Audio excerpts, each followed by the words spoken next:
Good evening and welcome to Spaced Out Radio. Tonight, my name is Dave Scott. Thank you so much for taking the time to join us. We really do appreciate earning your listening ears wherever you are on this beautiful planet we call Earth. I want to say hello to everyone who is joining us as it is 2 nights away from the big All Hallows Eve. Tonight on the round table, Big Willy is here, William Townsend. We got Hudson from the UFO Report. And the lovely and talented Nicole Sakach. Had a few other people drop out tonight. Just scheduling. Bad scheduling on my part. But that's okay. We're going to make it happen tonight. Let's say hello to everyone tuning on in with Race Fan in the gold medal position.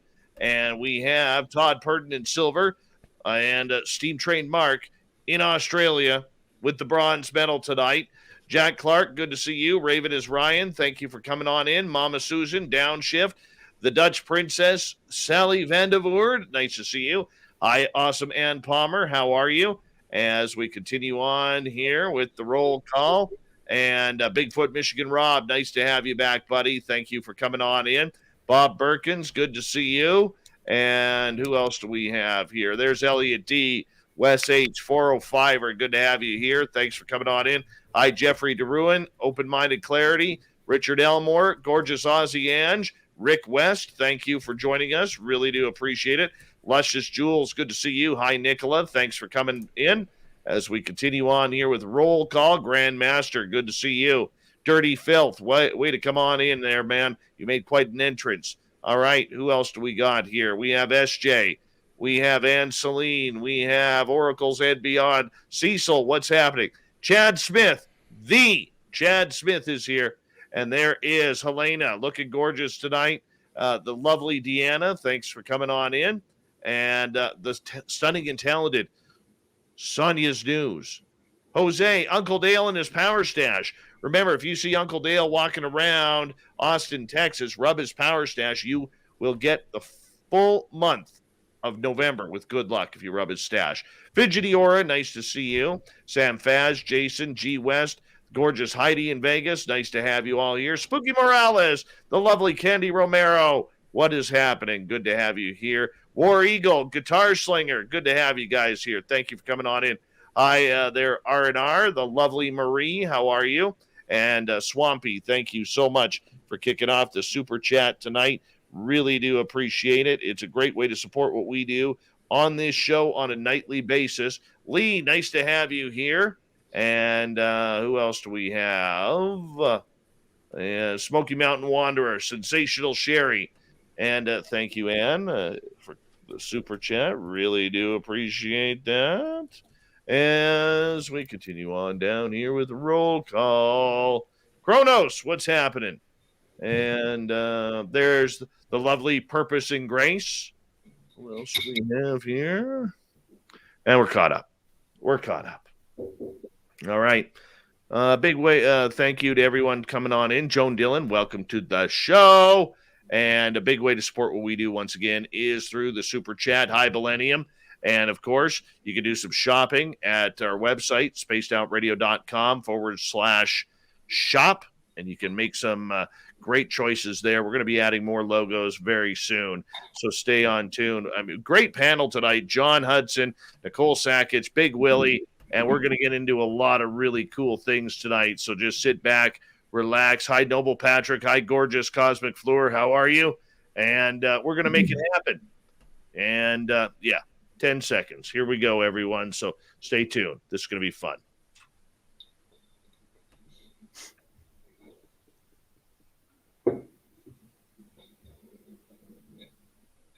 No, sorry. We got like 28 seconds.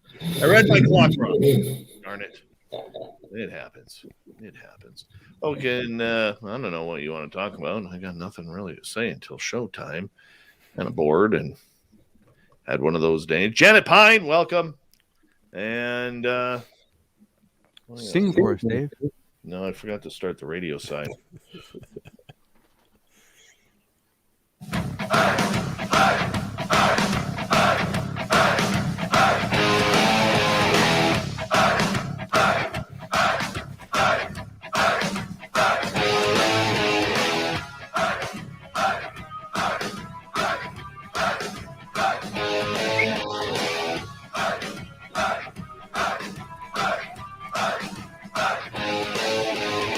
From the mountains of central British Columbia to you listening around the world, this, my friends, is Spaced Out Radio. I am your host, Dave Scott, sitting in the captain's chair of SOR headquarters. We welcome you to tonight's show and our terrestrial affiliates around North America, digitally on TalkStream Live, Revolution Radio, and KPNL. All of our archives are free. Go to youtube.com/Spaced Out Radio. Do old Davey the favor, hit that subscribe button. You can follow us on Twitter at Spaced Out Radio and on Instagram, Spaced Out Radio Show. Our website is spacedoutradio.com. We have a plethora of features for you, including Rockin' Out to Bumblefoot. Check it up on Shirky Poo's News and shopping on our website. Tonight's show is brought to you by Chive Charities. Help make the world 10% happier by visiting Chive Charities today. You can find them on our website. Wow, we're nearly at the end of the month once again, and I can tell you this, it is amazing to see how fast that there's only 2 months left in 2021. Man, can we make sure that this year gets over? Let's start 2022. Wasn't this supposed to be a fresh year? Ended up being a fast year. But nonetheless, it's Roundtable time once again, and we want to say a big thank you to our team coming on in tonight from the lovely state of Illinois. We have Nicole Sakach and her dog Spot. I don't know her dog's name. That's okay. And we have John Hudson, the fedora-wearing wonder, and our man on the UFO beat. And, of course, the newest addition to Spaced Out Radio and from UFO Garage Podcast, we got Big Willy Townsend. And I want to bring everybody on in here and hello and thank you so much for being a part of the Roundtable tonight, making it nice and special. And it's going to be a good night. Thank you so much for joining us. Panel, we're going to start off with the first topic du jour. That's a little Canadiana in there. Du jour. All right. And what we're going to start off with is NASA. Now, Bill Nelson, the head of NASA, former senator, former astronaut, totally believes in UFOs. He's talked to pilots that have witnessed up to 300 of them in the United States Navy. I don't see what the Navy has anything to do with NASA. And I'll be honest with you, coming off my latest Dave 101, I'm still a little cranky on this subject. Nicole Sakach, we're going to start with you on this one. All right, NASA now looking into UFOs after all these years, because nothing ever happened in space until the Navy came out and said, oh my gosh, we have Tic Tacs. What do you think's going on?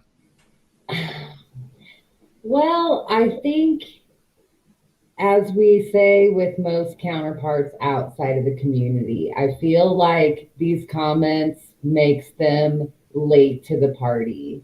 And not in the cool way, like, oh, I'm fashionably late, guys, let's kick this. You know, like I brought the party with me. No, it's still blanketed.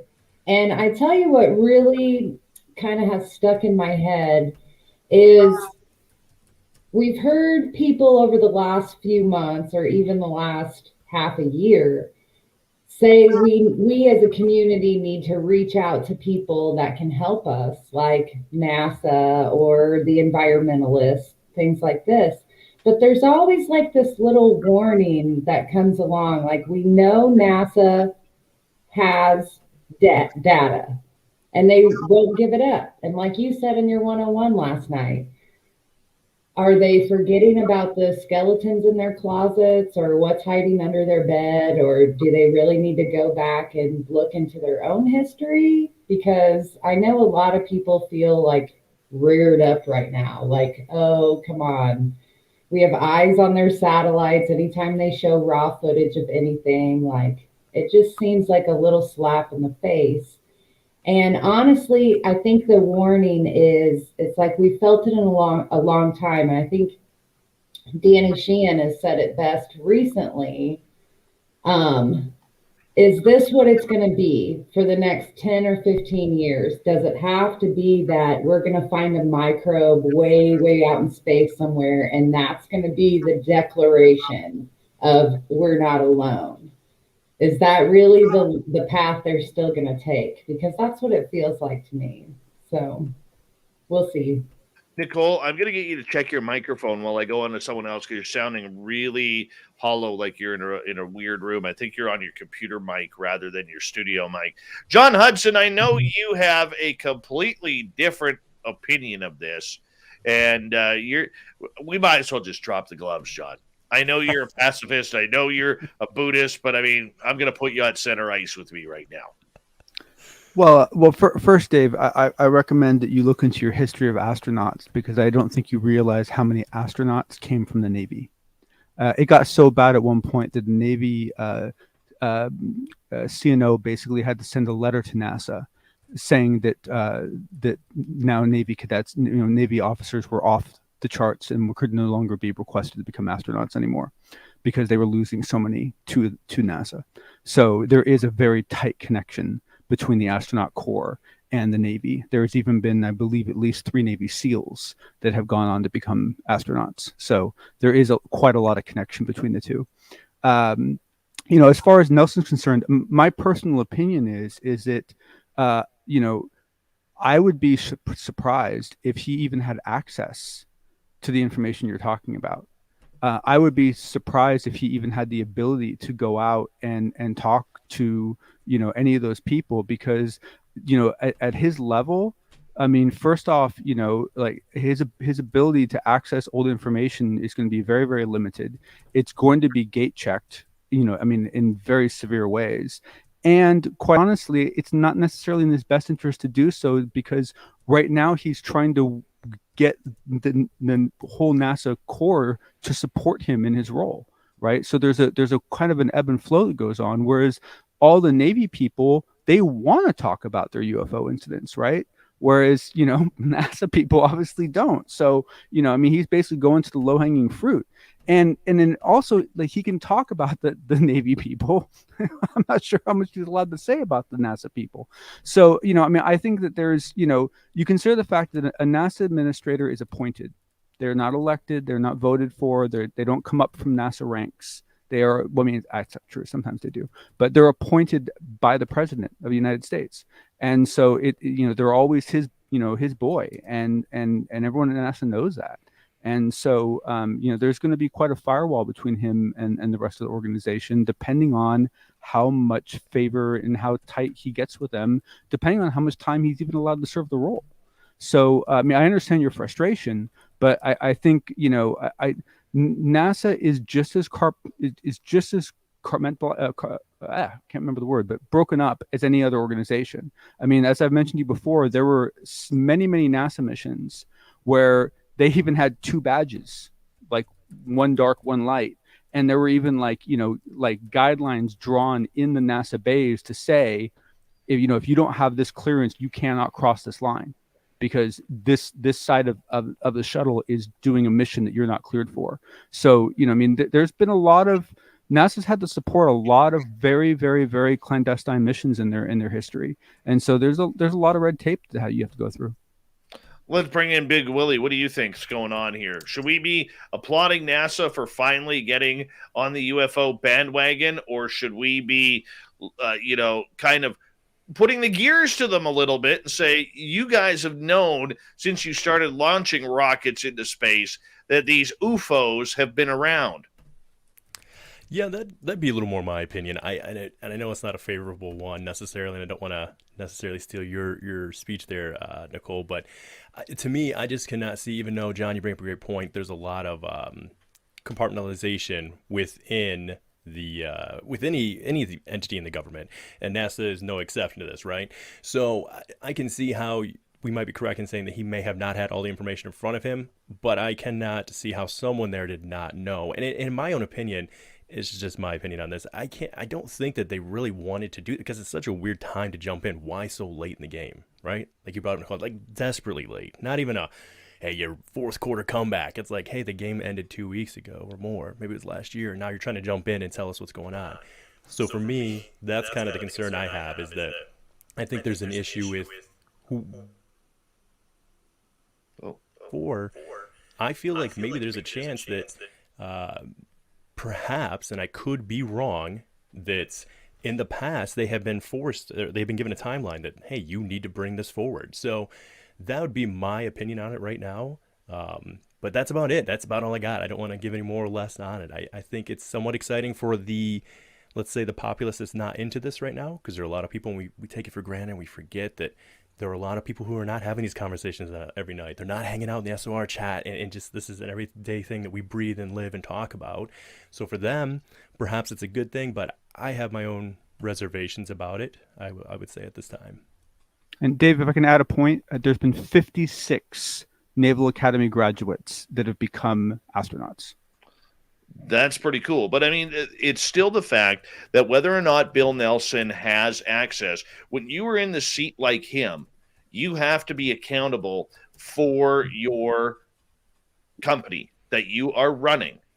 And this is not being very accountable, in my opinion. When you're looking over at the Navy and how many astronauts have come from the Naval Academy, I mean, that is impressive and everything like that. Nothing to be, ashamed of. But when you are sitting there and you are the man at the top, you have to answer questions. You can't just sit there and have your opinion on what's going on. Oh, we got a special guest here for all of you. While I continue on, Dave Scott's here. Nice to see you guys. I'm glad to see you can make it to the show. Thank you guys for all joining the round table. Thank you for filling in there, stunt double. I got it. I appreciate you. I appreciate I you. got it from here. So for people who don't know, over at the Paranormal Chop Shop podcast on their YouTube channel, they have a look-alike of me. And I don't know what's going on here. I mean, the resemblance is uncanny. Very handsome. Very dapper. The hair is incredible.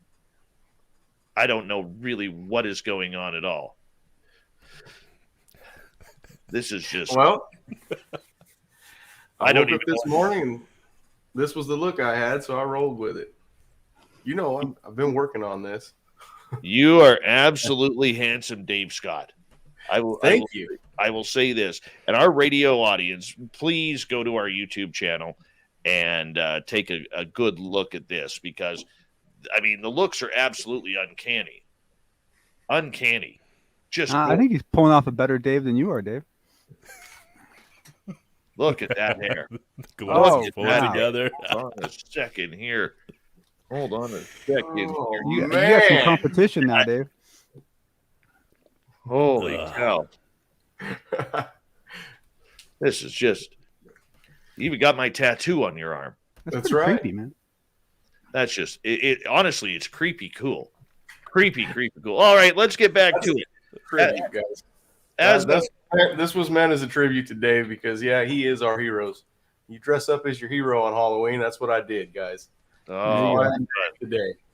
It's Sonny from Paranormal Chop Shop dressed up as Dave Scott for his Halloween gig.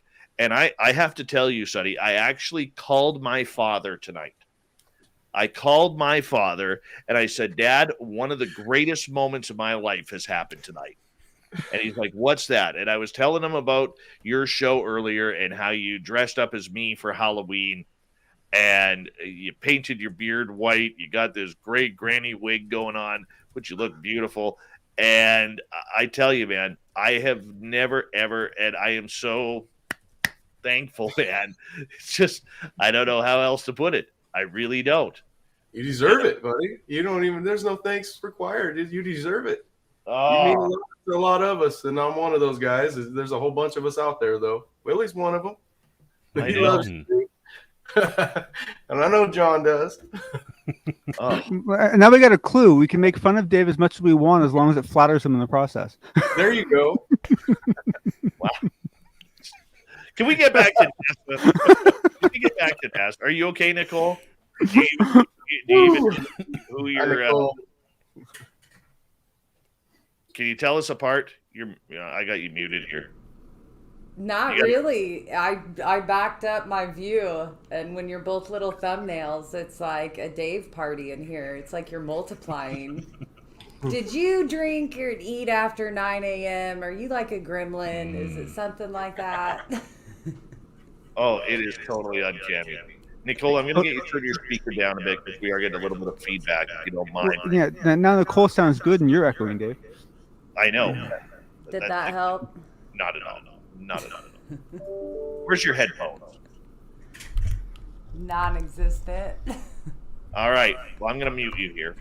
I'm going to mute you here because it is coming through. All right. Now we're going to continue on with the whole NASA talk in regards to, whether or not this is a good thing. And like I said in my Dave 101 regarding this, and Sonny, or Dave Scott, sorry, we'll get your opinion on this as well.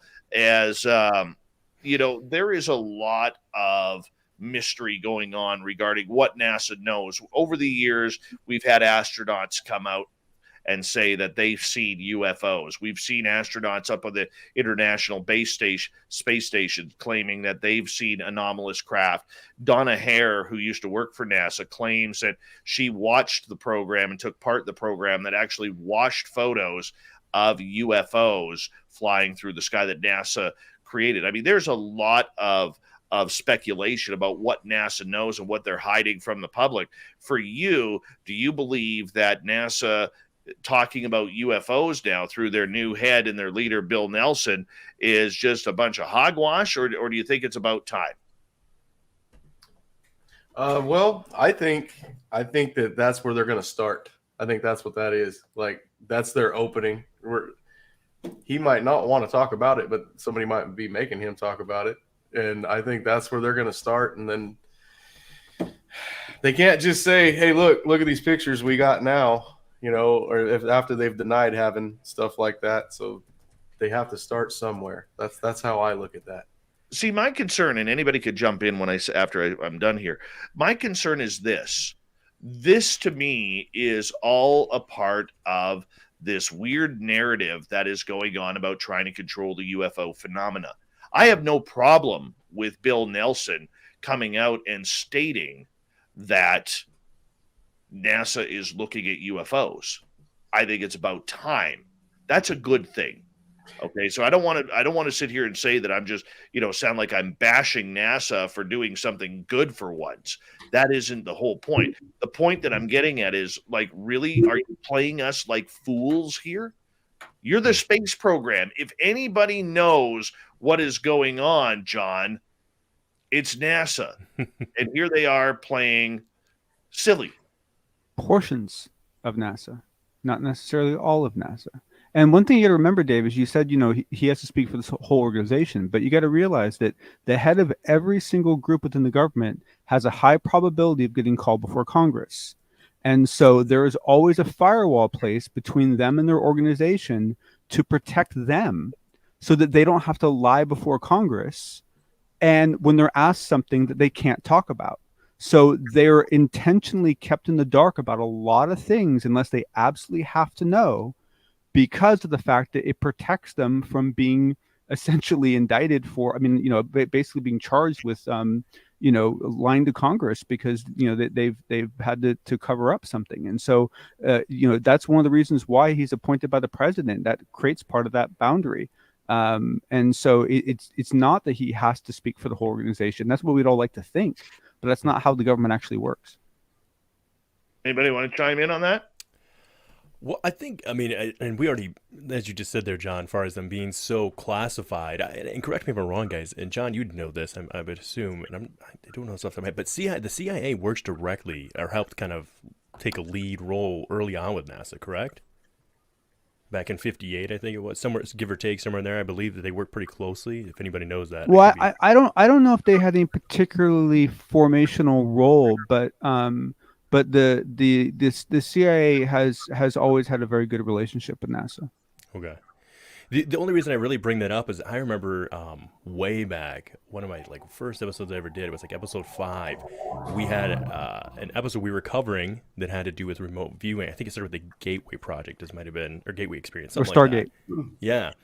And there is a detailed PDF, I have it on my phone, excuse me, Right. that I printed off that tells... This is it. Now, it doesn't state if it was NASA employee. I don't think it was. It was through the CIA. But they gave a detailed account of traveling back, I think it was 1,000 years prior to BC, somewhere there, and looking on Mars and digging into that. So if NASA had any sort of information, someone in there had access to that information. I would say, again, I still hold the position that there's no way they haven't known about this. I think he is in a difficult position because he speaks for a lot of people. But at the end of the day, that unfortunately, that is that position, that job, and it is what it is. Nicole. I think if I can chime in just a little bit, Big Willy, what you were referring to, I think, is like the remote viewing program where like Yes. Ingo Swann, they actually like viewed the moon and Mars and different things. And that's where maybe Pat Price even did as well. But that's where it's like they remote viewed structures that were supposedly on the moon, and they could see like a colony maybe. But that gets a little fuzzy on whether they were viewing the past, present, or future, like when you really dig into the details, which is interesting.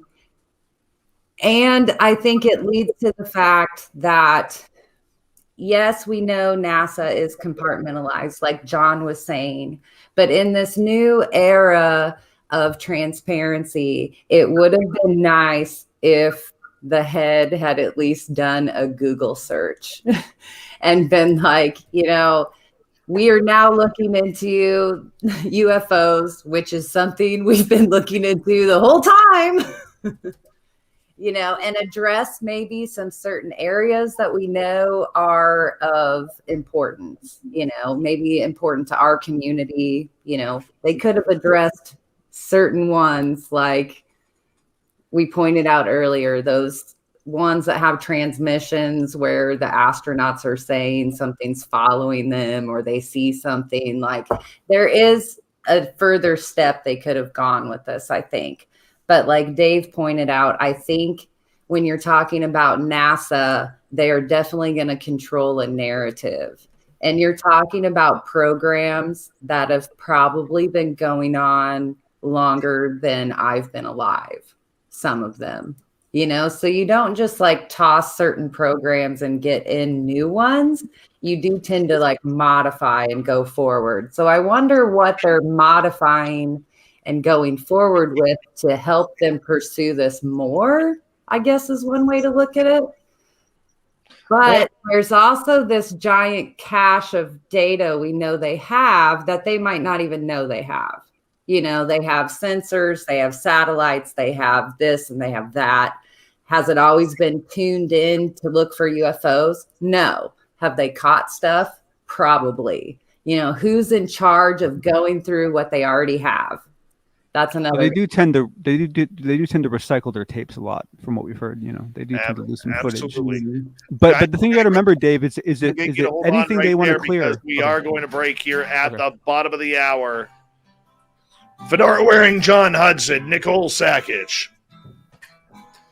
Dave Scott Jr., and Big Willy hanging out on the round table tonight. Oh, it's a rough start, but we're getting there. Was my mic better that last time? Oh, way better. Way better. Okay, I tweaked it. Yeah. There you go. Oh, my God. Hey, have any of you guys been watching this new adult cartoon that's on Netflix called Inside Job? Yes, I started last night. Did you guys see the moon episode yet? No, I've only seen the first episode. Wait till you get to the moon episode and fake Buzz Aldrin. It's going to be great. That show is awesome. It is very, very funny, guys, if you haven't checked it out. I need to. It covers every conspiracy you could possibly think of. It's awesome. Have you guys all seen that episode of Frasier? That old episode of Frasier where I believe it's Buzz it's on, and basically like he's doing a radio show and like the mic, I believe the mic gets cut off, and he basically confesses to everything on the radio in the exact way we all believe it happened.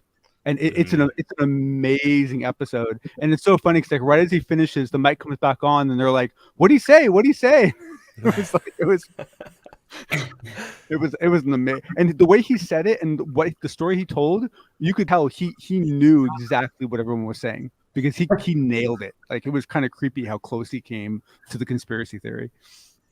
Hey, I think Hollywood has their eyes and ears all over every Mm-hmm. Oh venue. yes. Oh Okay, yeah. give me Oh yeah. Willie, John, and Nicole. Give me a second. We're going to pull you out, and I want to do a side-by-side comparison here of Dave Scott and myself. That is nice. That is very, very nice. Wow. It's canny. It's uncanny, man. We look a whole lot alike. Dude, it's friggin' scary. Did you paint your beard white? Oh yeah, I dyed it white. Dyed it. Yeah, and it was hard to do. It was hard to blend this part in because. Oh my god, dude, this is. Hey Jeff, if somebody could grab a screenshot of this, I'd appreciate it. I don't know how to do the screenshot thing. Hold on, I'll look at you. Where are you? You're over here.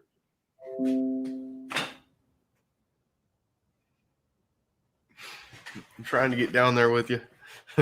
Oh, this is just amazing. It is pretty awesome, man. I think I nailed it. Yeah. Thank you, Selene. Appreciate that. Oh man. Next year I'm going as Big Willy. Oh man. Well, nice thing is man. now Dave can finally take vacations, right? Dave can just slip out, and we can be the body double, Just switch the camera from what is it? You're probably on 1080. Just take it down to like 480, and then there you go. There you go. Yeah, that'd be perfect. Oh yeah. Love it. Oh, it'd be perfect. I want to see what El Omni Volador has to say about this. Like, he's now we can have both of you on at the same time. Man. He will not know which one to shove in the bathroom. That's what's going to go on. Did you guys happen to catch the show earlier? I wasn't for sure what was going on when I seen in the green room. It said SOR's wife, and I was like, no. And yeah, I was in trouble. Apparently, I'm not supposed to be doing shows with other women in other countries. That's funny. Oh, there he is. No. There he is. Yeah. Oh. That is awesome. Come and get him, El Omni. Ben's got to see that. Ben would love that. That reminds me so much of Nacho Libre. I don't know why. Yes, some people love or hate that movie. No in between, but I love it. that movie. Oh no, that movie's actually was like way much better than I thought it would be. Oh heck! I mean, it was time and era, but still, like, I loved it. Mm-hmm. I'm a Jack Black guy. I love Jack Black. Anything he does. Man. Do you know his story with NASA? No.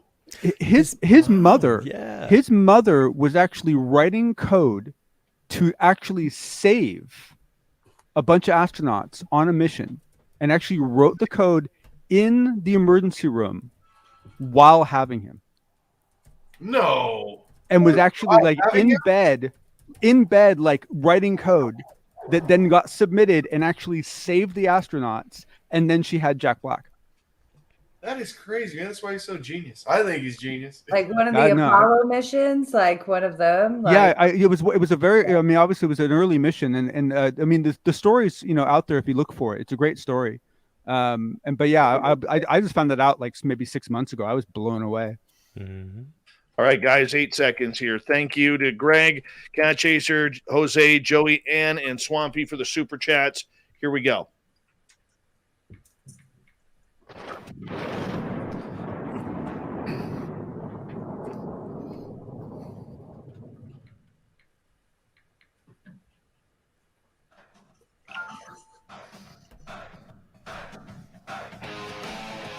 Second half hour of Spaced Out Radio is now underway. My name is Dave Scott. Thank you so much for taking the time to join us. We really do appreciate earning your listening ears. I want to remind you that if you miss portions of this show or others, check out our free archives by going to youtube.com/Spaced Out Radio. Do me the favor, hit that subscribe button. Our website is spacedoutradio.com. We have a plethora of features for you, including Rockin' Out to Bumblefoot, checking out our swag, reading up on Shirky Poo's Newswire, Follow us on Twitter at Spaced Out Radio and on Instagram, Spaced Out Radio Show. We continue on tonight with the Roundtable. And here we go. We got Nicole Sakach. We have Big Willy Townsend. We have John Hudson. We have Dave Scott Jr. There he is. And it's so hard. It's so hard to take this seriously right now. Normally, for our radio listeners, all right, being Halloween and all, I was quite surprised when Sonny from Paranormal Chop Shop decided to dress up as me for Halloween. And honestly, he looks like a twin right now. He looks like a twin. And it is very hard. Very, very hard. And it's just, I can't even look at the camera right now. You'll have to check out our YouTube channel to check it on out. And let's get back to the show. Oh my gosh, this is just a train wreck. All right, topic number 2 that I want to get into, other controversial UFO news that we are getting into for the Roundtable. This goes to our good friend Anjali. Now, yes, I feel the eyes rolling all over the place for people who do not know who Anjali is.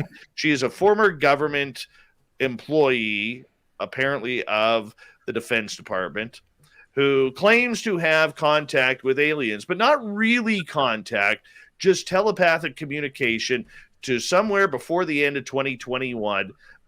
Meet her and a crew that she has allowed Twitter to nominate. And then they're going to go into this mountain cave in the Mojave Desert somewhere on private land, where the rumor is the owner of the private land has no idea who Anjali is.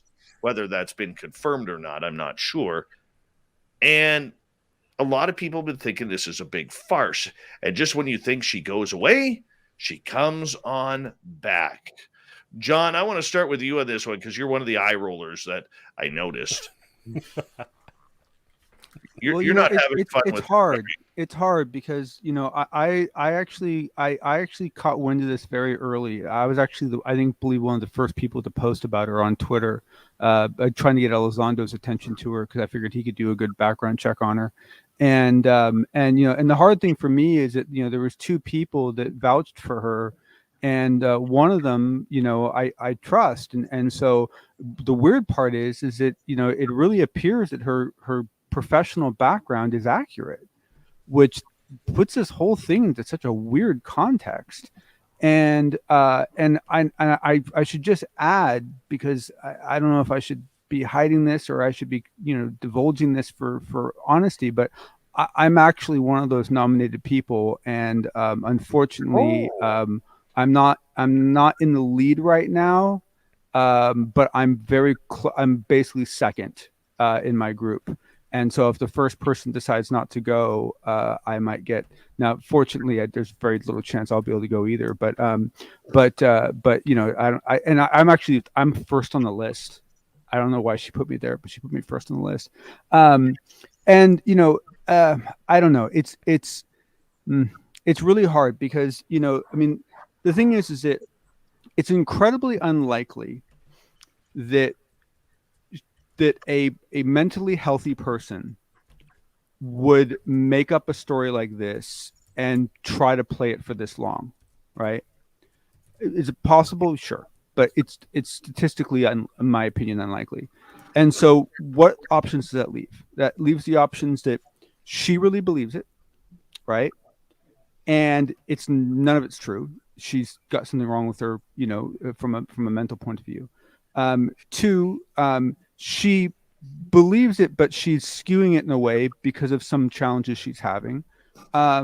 Or there's something real to it, and, that's a really hard one to deal with. And, as I think you said before, Dave, like, I do believe that there's some aspects to her story that are true. I think, for example, I don't know if you may have heard it, but her experience in the hospital where she almost died, and she basically, woke up and saw an elderly woman standing next to her doorway, and I believe she talked to her or something, and then the woman vanished, and she basically said, well, the woman next door is coding, and they're like, no, she's not, and then the coding happened, right? So it was and I think that story is possibly true, but there's so much of it that's very, very challenging to accept, and there's so many kind of holes in it, and there's so many questions that haven't been answered, and there's so many people that she's blocked for asking certain questions, and then there's the latest report by, I believe, Steve Cambrian, I think his name is, and Steve by another Camden. Cambion, thank you. And another individual that both claim that they tracked down the landowner. And this guy isn't just the landowner. According to her original story, she was in a coffee shop. She met him. He struck a conversation with her and invited her back to his property that she went to. And that seems like a start of like a Mr. Ballin story that's going to go sideways, right? And so he goes onto her property. She did say that she told everyone where she was going. So in her defense, she did protect herself. But she goes, and he's the one that she claims dug the hole in the mountain, and the one that introduced her to the aliens. So this is a guy that's got to be somewhat aware. And according to these two individuals, they found him and they called him. And he basically said he has no idea who she is and hung up on them. I guess one of them, she talked to him for a little while, and then the other guy got hung up on, because I'm guessing the guy's gotten more than one phone call. And so for that person to be completely divulging all knowledge of her, that really throws this whole story into a difficult position. So it's hard. I want to give her an opportunity. I hate judging people. Though I used to be very judgmental, I'm not anymore, or I try not to be. I hate to judge people without significant evidence even. And so as far as I'm concerned, I'm going to back off and let this whole play thing out, play it out as nature allows it. But if I was betting on anything, let me tell you something, I wouldn't be betting Bitcoin, that's for sure. The scary part about it is, Big Willy, is she has handlers who are pushing her to do this. Mm-hmm. And I don't know if it's a health problem, a mental health problem, whether she's had contact, whether there is something in that mountain that's extraterrestrial. I really don't know. But it's confusing. And her handlers, I think, have really mishandled her from day one. That's what you get when you get a bunch of people who think they know how the media works and social media works in order to try something like this. I mean, when you hear this story, what are you thinking? I think initially I didn't know even, and now it's come out a little more about the handlers and stuff. Correct me if I'm wrong, but I thought initially we thought it was just her coming forth with the story, right? Or did we know that there was a team of handlers behind her? In the beginning, the handlers she has now were not with her. They came later. Okay, that was the part I wasn't positive on. Okay. So initially, if somebody came out when I first heard about this, if it had just been her with this situation, I don't think I'm opposed to it. I mean, I think we all know people at times that maybe aren't as in the limelight as she is right now that have come out and said that something's going to happen. I agree with John's position on this in the sense that I think that if something's like this is going to happen, maybe take the approach of don't tell everybody about the big deal before it happens. Maybe just let it happen and then kind of record it from there. I don't know that she has necessarily ill will to the community, but this is kind of the classic thing that's been coined for a while with the community, is that it's all talk and no show. So I feel that maybe if she'd gone more that approach, that's what I personally would have done. Again, I know it puts information out there and there are people who are coming to it because of this, but I don't know that it's the right reasons, just like with the NASA stuff. So we shall see. I think time tells. It works all the truth out at the end, is my opinion. Let's bring... Let me add one thing real quick. She has set a significant gate for herself. Because by establishing this event, let's face it, if this event actually comes to pass, this is a make or break, right? 100%. So the fact that she is putting that challenge out in front of her and making such a big deal about it, that could basically prove that she's been lying, that's kind of a weird thing for someone to do if they know they're not telling the truth, Did Did she move the date though? Am I wrong on that? Wasn't there an original date, and then they were like, "Whoa, hang on a second, we gotta." There was a lot of miscommunication. Some people thought that it was going to happen like the week after the press conference, and that evidently wasn't her intention. I believe that there was one date movement or so forth, but it's never been like, you know, immediate, in my opinion. It's always been kind of out there. And then one more thing we should add is that her position in the government, she actually has a background in manipulating. Well, I shouldn't say manipulating, in information control and information massaging, should we call it? Massaging. That's very nice. Nicole, I got a special question for you about Anjali that I want to ask. So I'm going to get you to go last. Paranormal Chop Shop's Dave Scott Jr. You know, when you look at this whole Anjali thing, do you think this is a black eye to the UFO community if this fails or does not happen in 2021 the way she claims it is going to happen? I don't know a whole lot about her, but it's not going to be a black eye if it doesn't. It's not going to be too bad anyway. The way I look at it, I'm one of those guys that anything that does happen is a good thing. You know, if something comes out of this for the UFO community, but I'm not sure if it'll give them a black eye or not. Well, that's the interesting part. That's the interesting part. Nicole, I want to bring you in here because as a fellow experiencer, you know, we are always very sensitive to anybody who comes out claiming they're the ones. They're the big show. They're the big kid on campus. They're the ones going to lead us to the promised land of the aliens. And here we are. If this doesn't go through, whether it's the entire event or whether she gets up into that mountain and there is nothing, not a zero to do about extraterrestrials there, does this hurt the stories of the experiencers out there, the real experiencers who have had ET contact, who have had some very heinous things done, the people who, you know, like yourself, come into, you go out to look for UFOs, you come into your house, your dog is scared to death, and you have a pile of rocks from the area sitting on your desktop. Mm-hmm. I mean, this is what we're dealing with here. Where to start?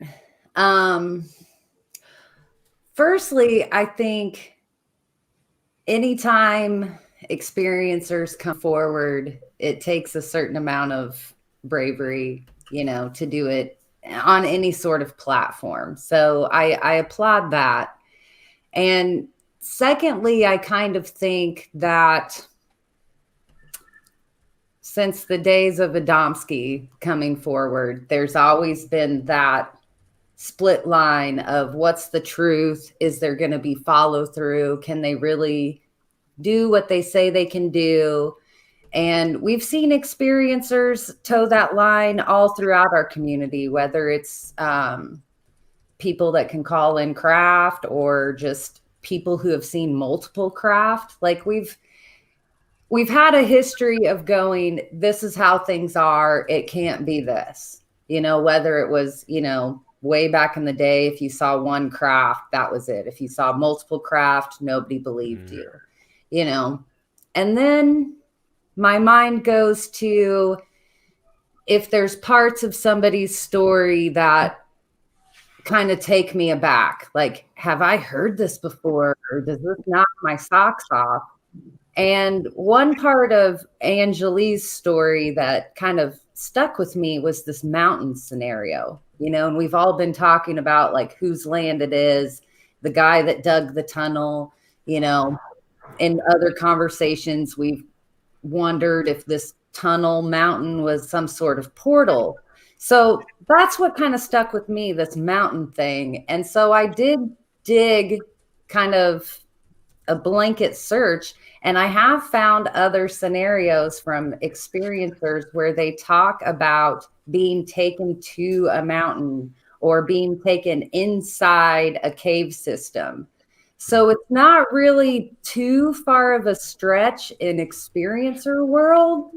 I just think a lot of times we don't do our history checks enough to find out if this has been mentioned before, if it's being kind of tugged and manipulated into a new story, or if this is a scenario that really happens. Like we know of mountain hotspots like Mount Shasta.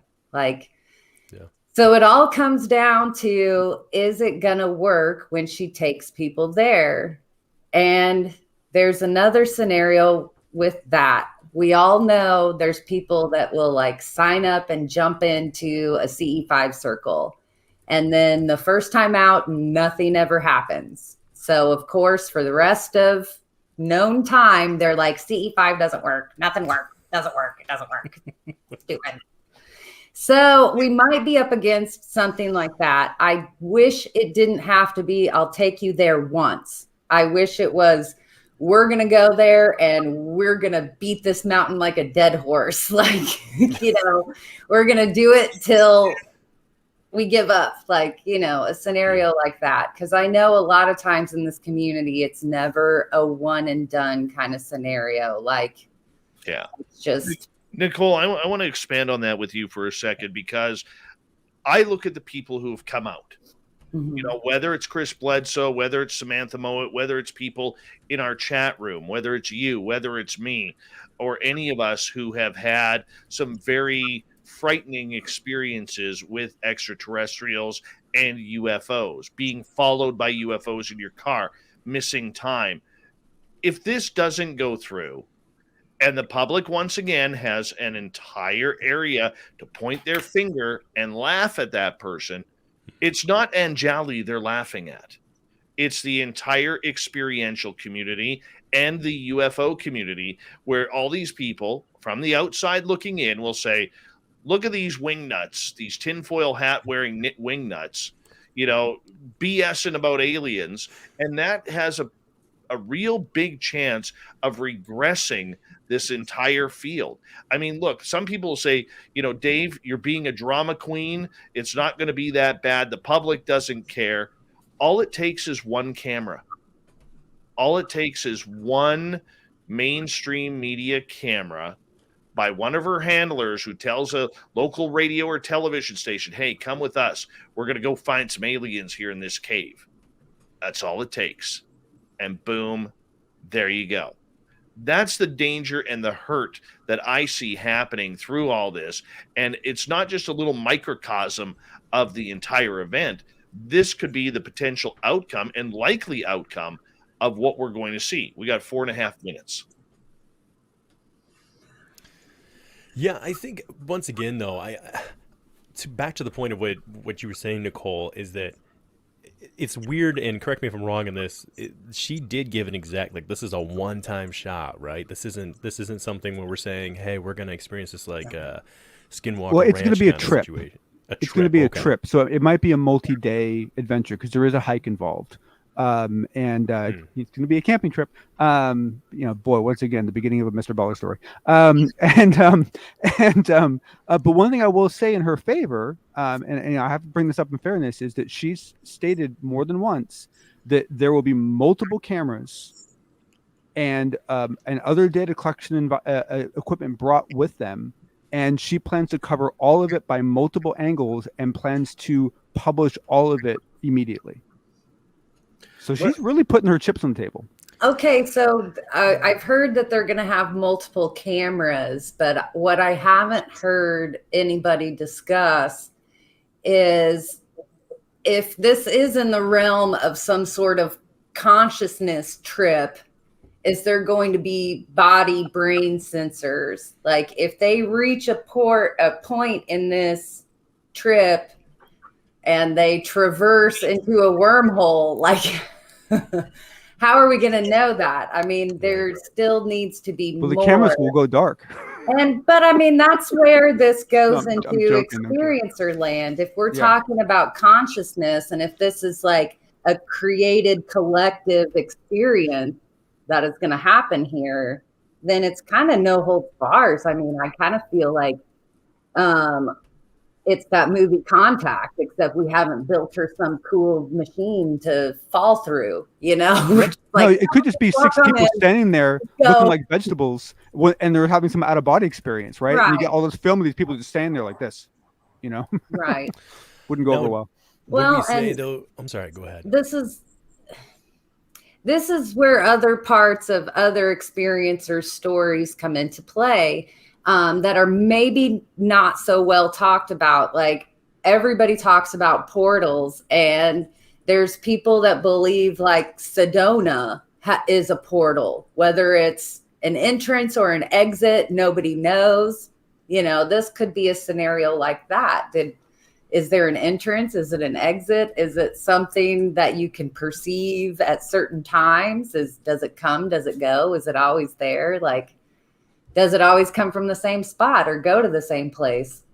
We don't know. Do you think the long-term effects... Well, I'm sorry, Dave. I didn't mean to cut you off there. Please, go ahead.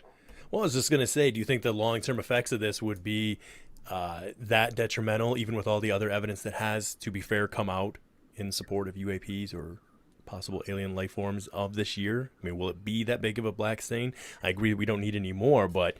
in the grand scheme of things, in 10 years, how will we look at it, I guess? Is that going to be the biggest thing ever, or we're not going to be talking about it, right?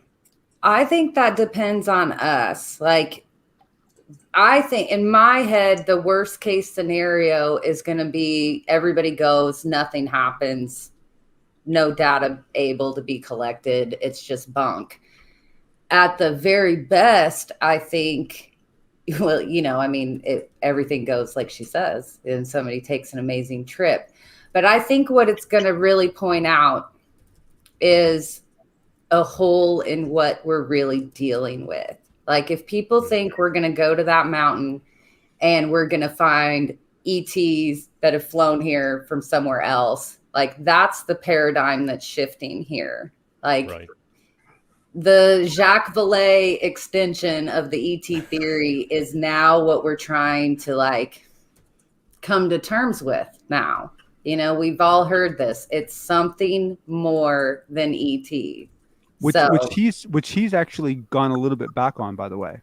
In his interview about the Trinity thing, he said, I have to, I don't remember how he phrased it, but I have to eat my words a little bit.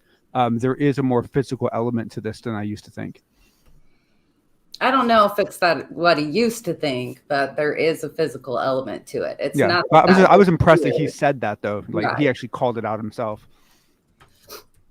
Well, on that note, I'm going to take us out to the break here, everyone, because it is that time once again. When we come back from the break, let's get controversial. Let's do it. I'm calling my shot right now. I'm using the word aliens. Nicole Sakach, Big Willy Townsend, John Hudson, and Dave Scott Jr., along with yours truly, here on Spaced Out Radio. Oh, God, 'tis the season for weirdness, isn't it? We'll be back with hour 2 of Spaced Out Radio's Roundtable next.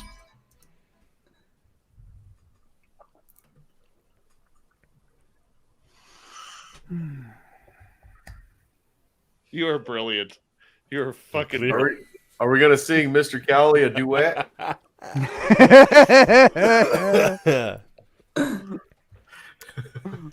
Oh, man. Okay, so my daughter today brings home this new boy. He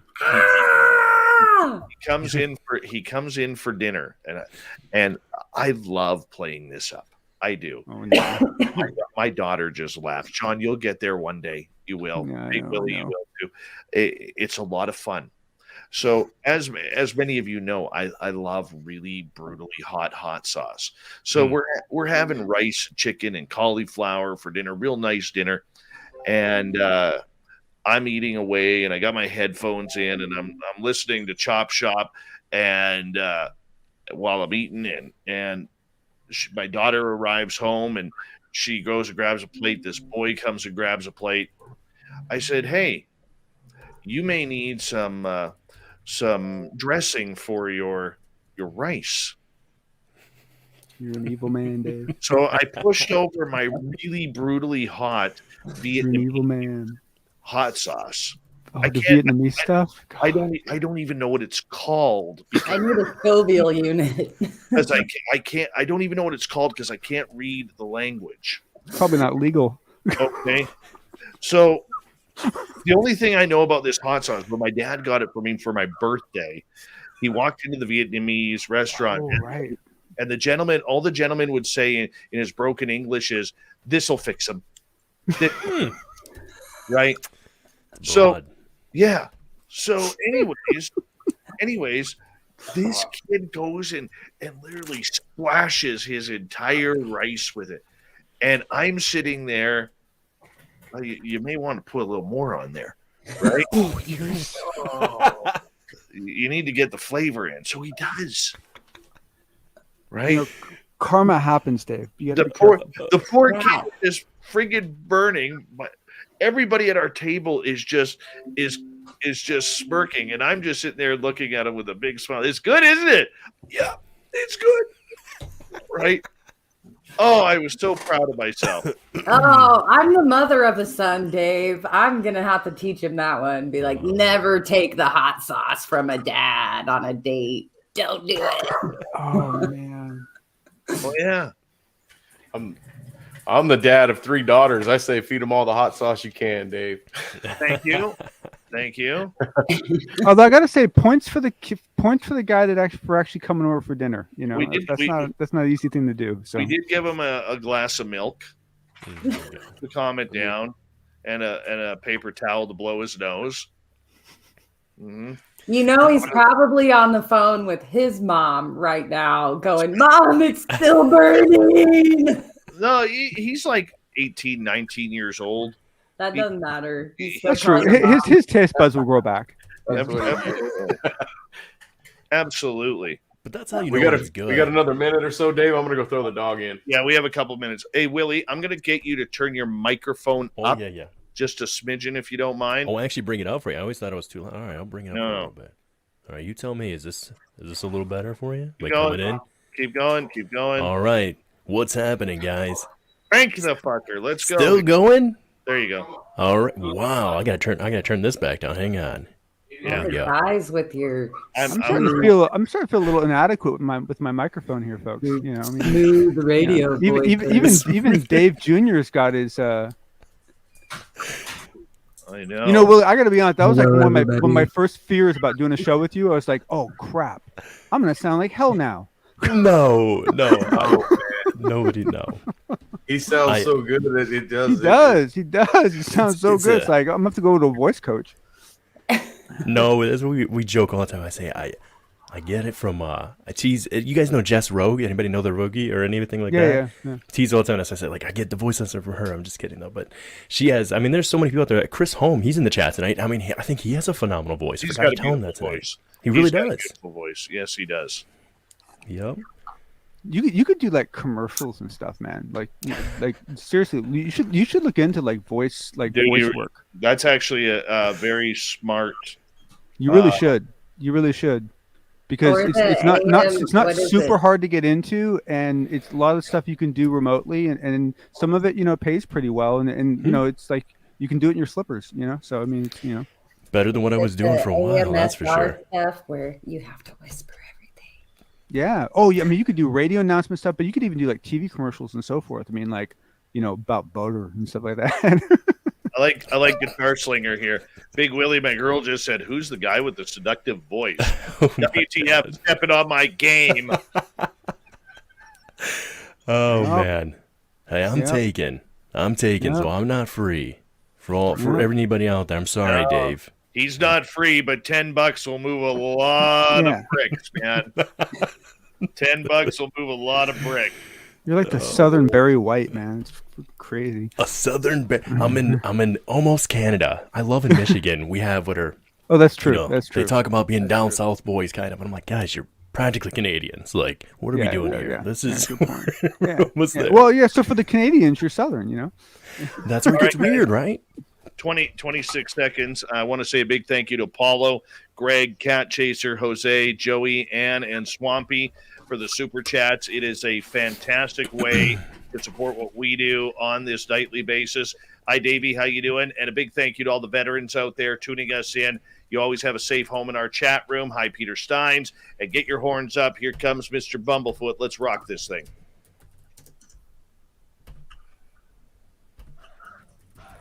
You're listening to Spaced Out Radio with Dave Scott. Follow Dave on Twitter at Spaced Out Radio and on Facebook, Spaced Out Radio Show. Hour number 2 of Spaced Out Radio is now underway. My name is Dave Scott.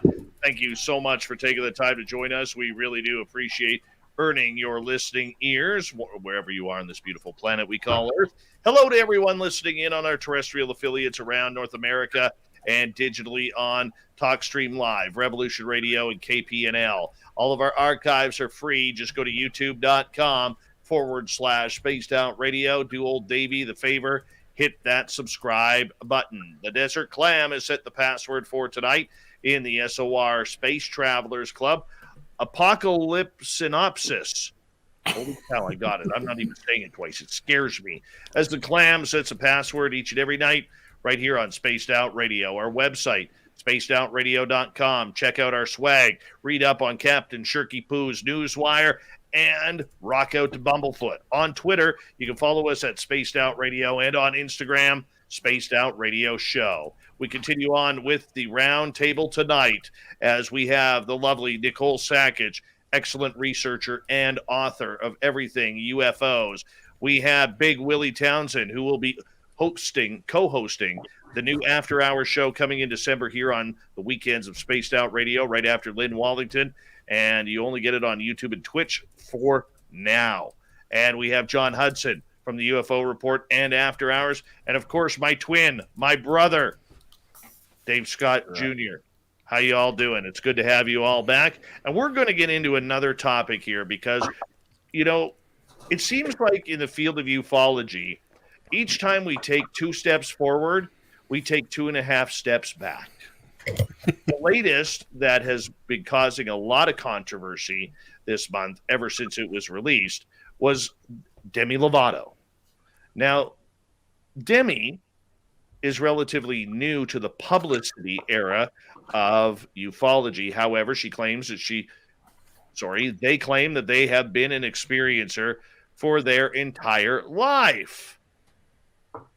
And then she goes on an Australian radio show, one of the top Australian radio shows, and she goes on there and says, we're no longer allowed to call aliens aliens because the word aliens is offensive to aliens.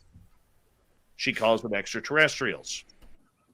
Now, Dave Scott Jr., we're going to kick off with you on this one. Where do you stand with this nonsense? When an alien complains about it,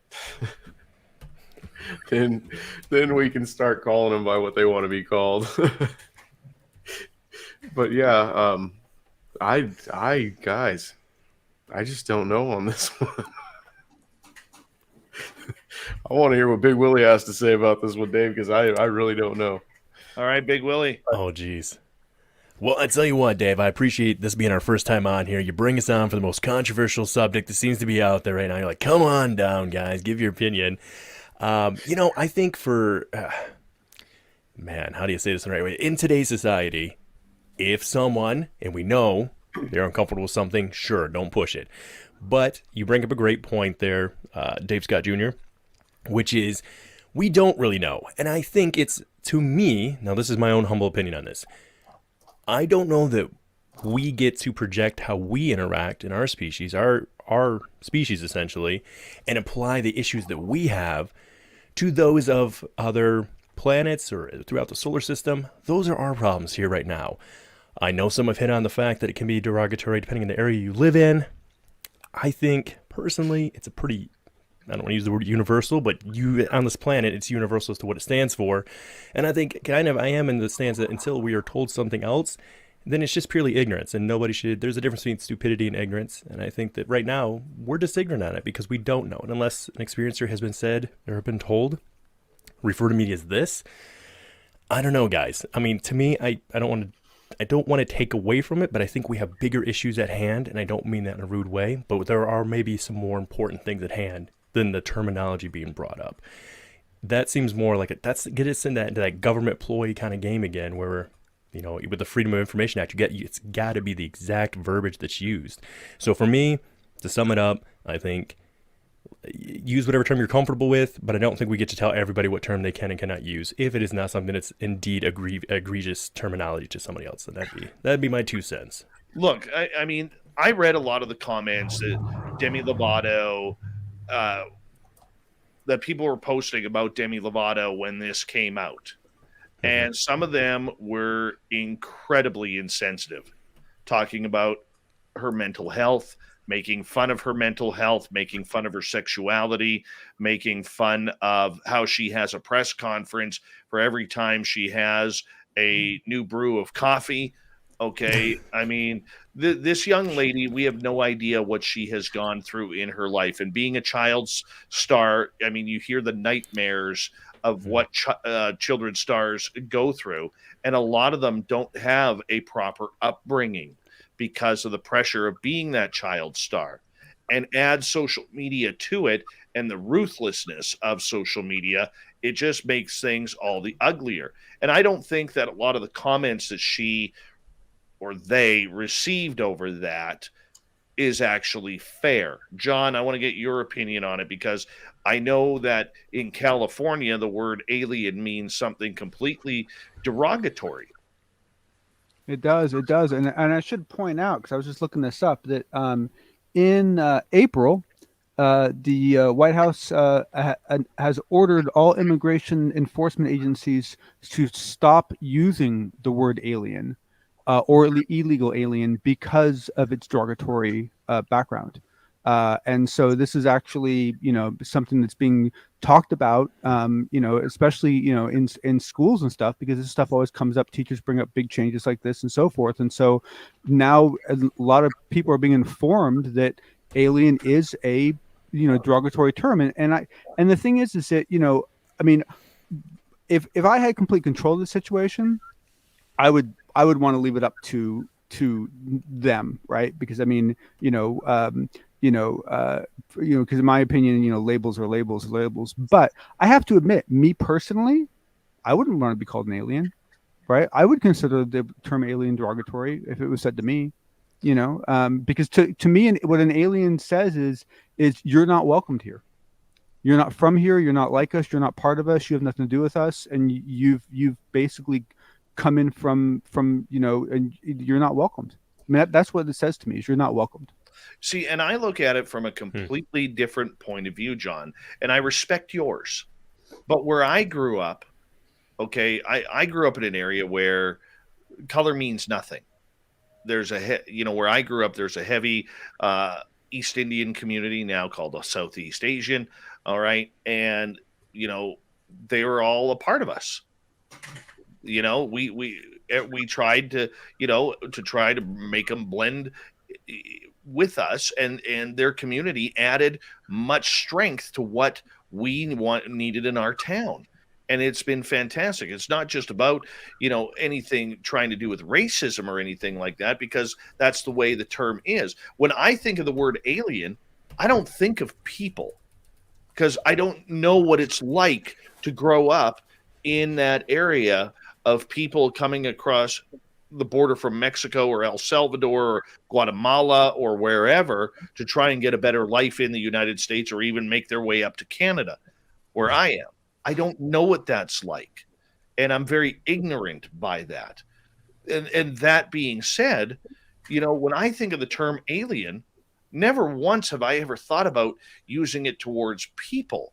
And that's where I get confused by this in an argument, because I do not agree that if Mr. Zeta Reticuli has come down here as an alien gray coming down, I look at it as the term that they're new here, that they're from an alien planet, that they're from space or wherever they may be, right?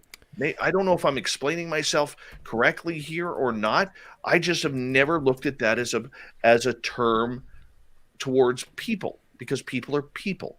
And that's where I say a little bit, and I could be wrong in this again. I always say these are my own humble opinions. They don't apply to anybody else. This is how I live my life. I still feel like this again, everything we're discussing here is a relative to human issue here on Earth and with our borders. And that's where I have a little bit of a take back, and I agree with you, John, like you're saying, if you know that someone has expressed that it's a derogatory term and you know it is, then that's a difference. I don't know that we get to apply this to all of them in whatever situation they're in. I don't know that that is fair of us necessarily. I think until someone speaks for themselves, we shouldn't make assumptions and say this is the way it is. Okay. We could say something like perhaps, but I don't think we get to say this is how it is. I don't normally ask questions or take questions from the audience during the roundtable, but this one is quite specific. And Nicole, I want to hear your opinion. Apollo 11 says, well, what about gray, Nordic, etc.? Are they offensive? Would they want to be called that? I mean, the Nordics, if you look at the Nordics, now you are taking the people of Scandinavia and proclaiming them to be extraterrestrials, if you want to take it that far. Nicole. Wow, I got lots of little notes here. I think first and foremost, what I want to fall back on is many experiencers that once they come to terms with speaking to who they're in contact with, or once they're comfortable with being in the field, they do often ask, are you ET or are you an alien? And surprisingly enough, none of them say yes. They're not like, yep, I'm an alien. It's always like, no, not exactly. Or I can be an alien if you want me to be. Or it's also this play on a scenario, which my UFO boss is really good at, like rattling off names along with these scenarios. But there's also, where was I going with this? To where it's the play on this phenomenon uses your culture and your own life experience. So to kind of kick it back to Demi Lovato and what they are experiencing, like, to me, that's not surprising that what she's getting back from the field revolves around their world in that way. Where it is it politically correct to talk, to specifically relate somebody to gender?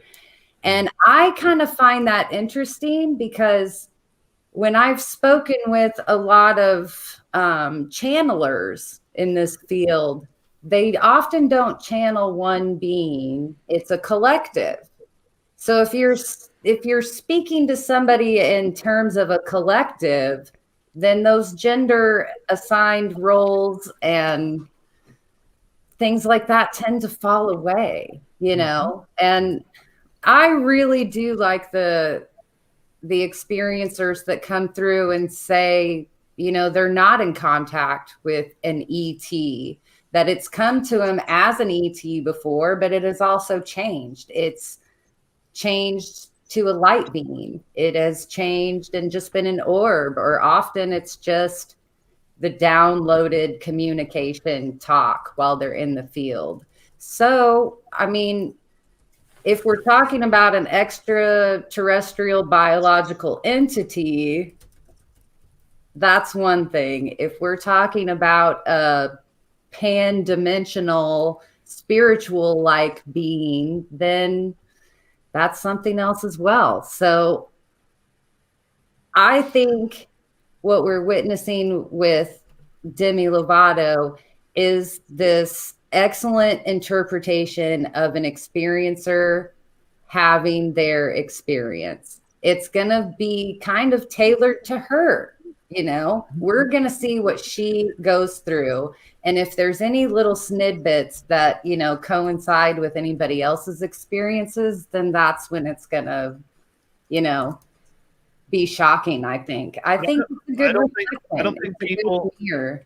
I don't think people are questioning her experiences. There are a great amount who are, but I really do believe, Nicole, that it comes down to this is Demi Lovato being Demi Lovato again. Okay. I mean, previous to this, there was the complaint about yogurt that went through the media through her. I mean, like I said, this is a young lady who has to have a press conference for everything.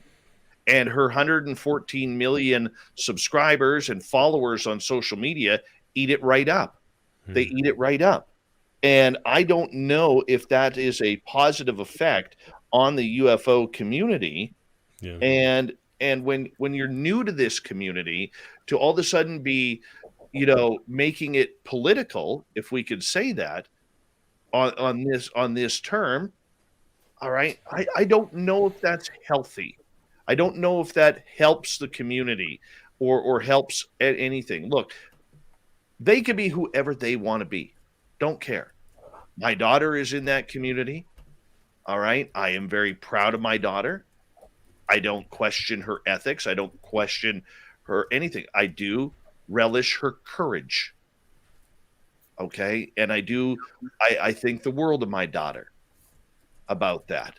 And see, I think this is a moment where our little UFO community is a microcosm for the world at large. I think, generally speaking, this might not be important to us in the here and now, but I'm a big proponent that my ufology isn't for me. My ufology is for the next generation and to make it easier for them to come forward and address these issues. So I think maybe it's that first paving stone of, we might not think that this is in the here and now or important, or it shouldn't be a stance that's taken, but my grandkids might appreciate it.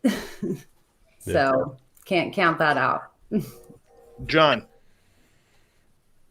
No. I think I love all these different perspectives, and I think it's really interesting. And yeah, unfortunately, if Demi Lovato has a history of picking up these items and using them as some sort of a rallying cry to entertain her mass, and people are used to that, then I could see them being more suspicious of what she said. And the other problem is my understanding is the shows she was on in Australia, these are big time, not shock jock necessarily, but big time radio people. And part of me kind of wonders if they set her up, if they walked her into this because they wanted something controversial, versus her coming out and saying it on her own. I'd be curious to listen to the broadcast, but I think that ultimately, this is anytime you have a global topic that has personal intense interest by every local community, you're going to have this challenge because we haven't normalized everything on this planet yet. We still have so many different walks of life, and everyone interprets things differently, and everyone has different points of view on things. And so, to me, I would almost look at this as an opportunity to not really focus necessarily on the alien term, but focus on how we all deal with it and how we all discuss it and how we all mitigate the risks of it, because this isn't going to be the first time. This isn't going to be the last time. There's going to be many, many, many more issues like this that come up. And we need to get good at dealing with it, because right now we're not. Can I add one thing to that, though, really quick? It's just, I guess in my mind, and because Nicole, you brought up a great point, thinking about the past different encounters that experiences have had. And one of the things that seems to come up time and time again is we've had both ways, where there seems to be a gender neutral spectrum. There's been those that have given a clear spectrum on the gender, and the ones that, let's say the grays, for instance, that are very almost sometimes robotic in their behaviors. Not in all cases, but in most. Do these terms, I still come back to it. I don't mean to keep pounding the table on that, but I don't know that the way we function in our consciousness, does it even apply to how they react and think on things? And that's where it's, again, I can't help bring it up. It seems to be an us problem and we're trying to make it a But them problem. we also have a society, as we have about 3 minutes to go, that is going out of their way to look for things that are going to offend them. All right. You know, I mean, it doesn't matter whether, you know, like I'm not a Dave Chappelle fan. Okay. But this cancel culture, I'm offended culture is getting dangerous, and they're getting pushy.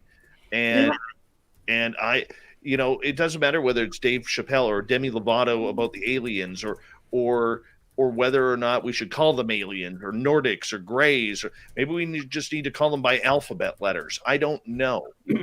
Okay, I don't know.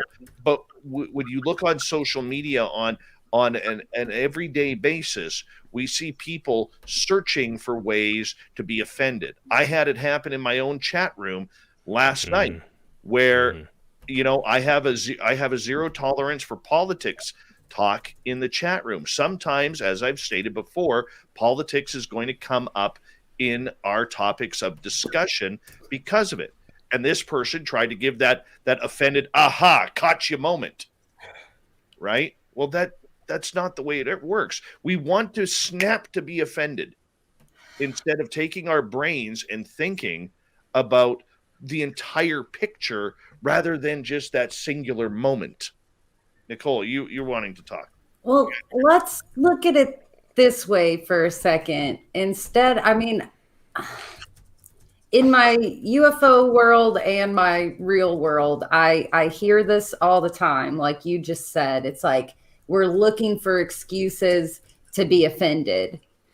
And that sinks in with me a lot, but I don't know if it's necessarily reflective of what I see when I look around and I talk to people in UFOs or paranormal or the real world. I don't see a bunch of people running around like, like they're all puffed up, like ready to be offended. What I do see is people who were very silent for very, very, very long, where they didn't speak up. They turned their head, brushed things off, let it go, sucked it up, did whatever they had to do, and were offended at the same time. So I do know that we have raised our children to call out injustice and not just sit on the sidelines and be silently acceptable of what other people say or what grandpa says that's embarrassing. You know, no, it's up to us to toe that line, whether it's hard or not. And often it's hard to speak up and say that offends me. Very true. Totally agreed. Very true. And that's a good way to end that segment, Nicole. Way to hammer it home. Great job.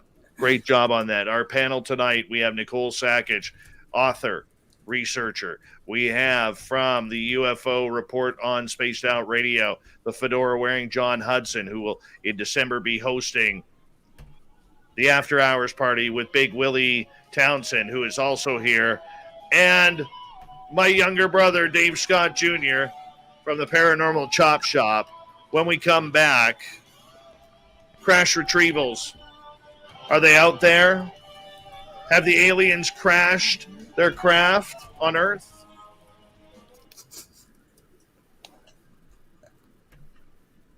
All right, we're clear. I just want to say, too, I think Nicole deserves some credit for being the only one of us that has any Halloween stuff behind her. So, right. So, yeah. I will you get some credit for that. Yeah, that's my son's pumpkin. I love it. Yeah. I don't know if he really did a face.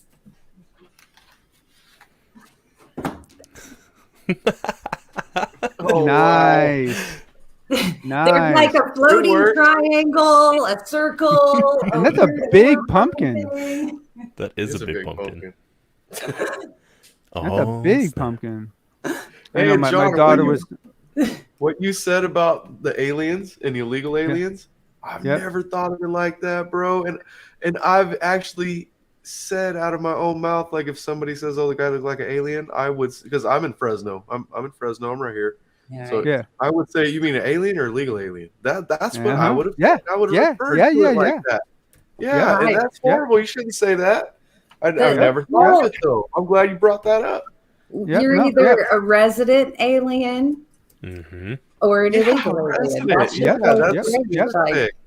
And the thing is that I was amazed, but I mean, the White House just came out, and it's now against the rules for anyone in the immigration department to refer to anyone as an alien or an illegal alien. They're not allowed to use it anymore.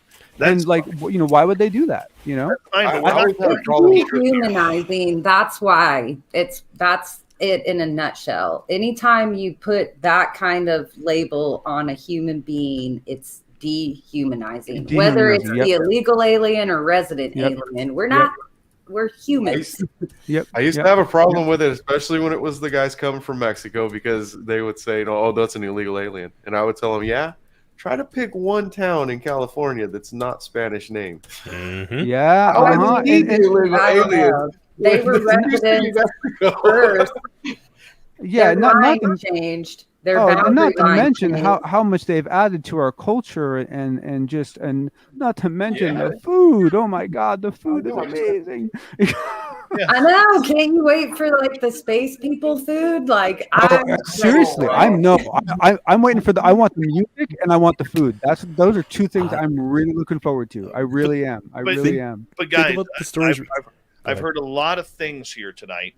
And and maybe I'm looking at it from an outside perspective here, so I do apologize if I am. Okay, but a lot of what I've heard tonight is when it comes to the word alien, is we're trying to say it dehumanizes people. We're not talking about people here. That's true. That is one of the big things that I think the misconception. I don't believe that any human being should be called an alien. Okay, I really do not. But I mean, with the star people or whatever hipster name that has come up recently about them, okay, I really do believe that the terminology, in the way that Demi Lovato means it, she is trying to speak for the aliens themselves, not the human illegal alien or documented. No. But Dave, what happens after they come here? They've been hanging out for a while. They start watching TV, and they're like, "Hey, wait a second! Why are you calling us aliens? Yeah, I've seen how you guys treat them. You know, don't you think they're gonna notice? You know, they're not here, John. They're not here. They're not. I don't know, Dave. That's argumentable right there. Tell me. There's plenty of them that say they've been here all along. We're the visitors. That's true. And to be fair, guys, wouldn't we say too that first of all, let me go back to the food thing really quick, because first of all, the two stories that I specifically remember about food being shared were not necessarily pleasant whatsoever. I believe you referred to it as a piece of cardboard. But going into this, those pancakes were supposed to be just fine. Flatter than a board, I'll tell you what. But what I would say is, do you not think that for experiences like, say, our Keith Andrews and your position on him, neither here nor there, but he's seen some stuff, and others have seen things of how they look at humans in regard to us. I don't know that we're getting the same courtesy that we're extending out. And so that would be the only thing I would say, is that, again, I don't know that it would really, I don't want to say that we're not weak-minded, but I don't know that it's going to hurt their feelings as much as we might think it would, because if I see something about us being frail human beings who only live for we could be the fruit flies of the universe for all we know. We think we live 70 years. We can also set an example, and we can also show them a better way to look at things, and a better way to live, and a better way to communicate with other planets. We don't always have to be followers. Now we're talking Star Trek terms. Guys, hold on. Thank you to G West, Thomas Fessler, Apollo, Greg, Cat Chaser, Jose, Joey, Ann, and Swampy for the amazing super chats. It's a great way to support what we do on this show on a nightly basis. Here we go with the show.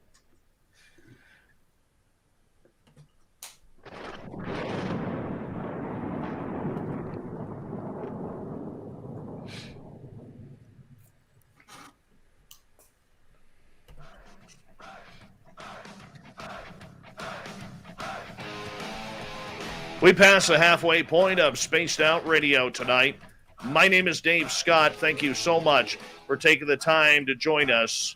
We really do appreciate it. Want to remind you that if you missed portions of this show or others, check out our free archives by going to youtube.com/Spaced Out Radio. Do me the favor, hit that subscribe button. Our website is spacedoutradio.com. We have a plethora of features for you, including rocking out to Bumblefoot, reading up on Captain Shirk's SOR Newswire, as well as check out our swag. Follow us on Twitter at Spaced Out Radio and on Instagram, Spaced Out Radio Show. We continue on tonight with the Roundtable. We have Big Willy Townsend from the UFO Garage and soon to be Spaced Out Radio as well, as he starts a brand new show called the After Hours with John Hudson as his co-host and Gemma Jade. We really do appreciate that. John Hudson is here as well from the UFO Report and After Hours. We have the stunning and talented Nicole Sakach, author, researcher extraordinaire, and my nemesis, Dave Scott Jr. Thank you, Halloween 2021. We really do appreciate all of you being here tonight. We're going to get into crash retrievals here. And Nicole, we're going to start with you on this one because one of the hot button topics that has opened up in the scientific aspect of ufology over the last month is, do we have crash retrievals? And where are they? Luis Elizondo has spoken a lot about this, as well as other big names from the scientific community, that, you know, that the government of the United States is withholding crash retrieval and metamaterials. I want you to take us down this road. Well, I think the majority of us out there, even the noobs, automatically go to Roswell when you talk crash retrievals. That's our go-to.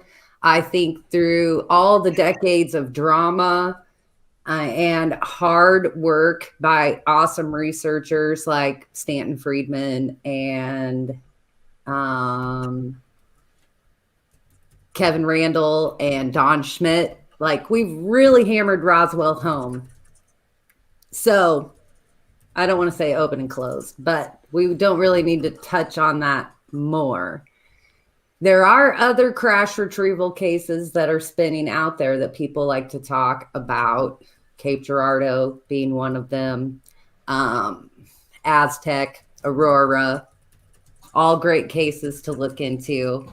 And then there's the seeding, gifting idea, you know, that there are crash retrievals, not only in our country, but other superpower countries.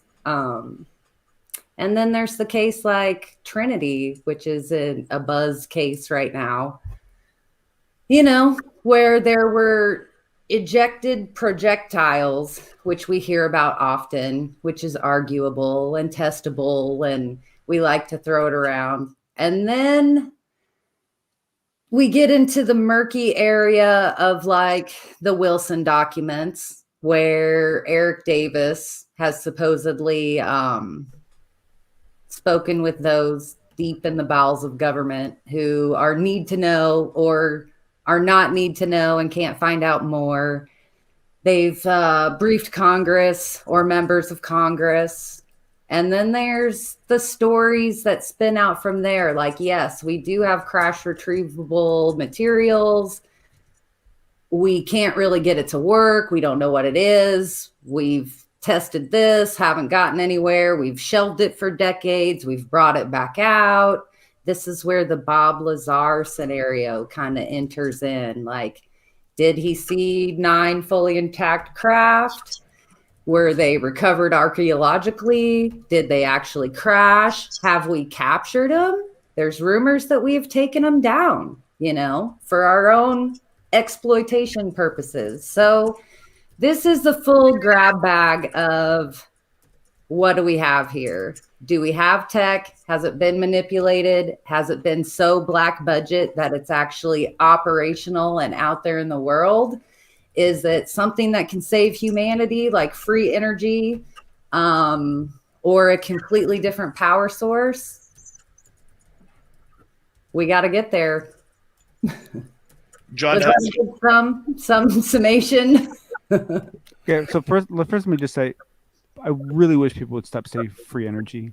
Okay, there's no such thing as free energy. That's not how the universe works. There is going to be extremely dirt cheap energy, and that's the fair thing to say. But the whole idea of free energy, if you're getting free energy, it means you're stealing it from somewhere else. And let me tell you, if it's from another dimension, they're eventually going to come looking for it. But when it comes to crash retrievals, I completely agree with Nicole. This is all over the place. I was a lot more. I had a lot more challenge with the topic until this new Trinity case came up. This new Trinity case is kind of blowing my mind, because that is a case where this little kid went on to the bloody ship and broke off a piece and took it. I mean, what was it? Wasn't it Neil deGrasse Tyson that was saying, like, can someone just steal an ashtray or something? Well, this kid did it 2 years before Roswell, right? I mean, that blows my mind. And the fact that the family basically gave Valet all the parts they had left. Unfortunately, they had used some of the parts in repairing some of the farm, and they got worn out, so they aren't good anymore. But the fact they're offering that's incredible support. I mean, in my opinion, especially because one of the gentlemen's still alive and was interviewed. That's really good support. Now, what I will say as far as other evidence that I believe exists is it is my firm belief that nitinol, which is the memory metal that Battelle came out with, that is as clear as you're ever going to get to a direct line of development from a recovery, because there are numerous reports of Battelle scientists who will say that they were given samples of things. They were not told where they were from. It was hinted to them that they were recovered German, they were recovered Russian, but it was never actually stipulated where they came from. And this is an organization that then invented titanium, and then it, based on titanium, invented nitinol. And it looks and behaves exactly like what we hear about memory metal behaving like at Roswell.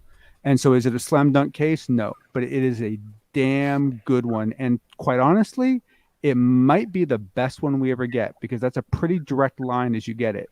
Now, outside of that, I have personal stories that I believe at least infer that certain optical technologies did come from a crash, that I have from a dear personal friend, and so I think that there's some evidence for fiber.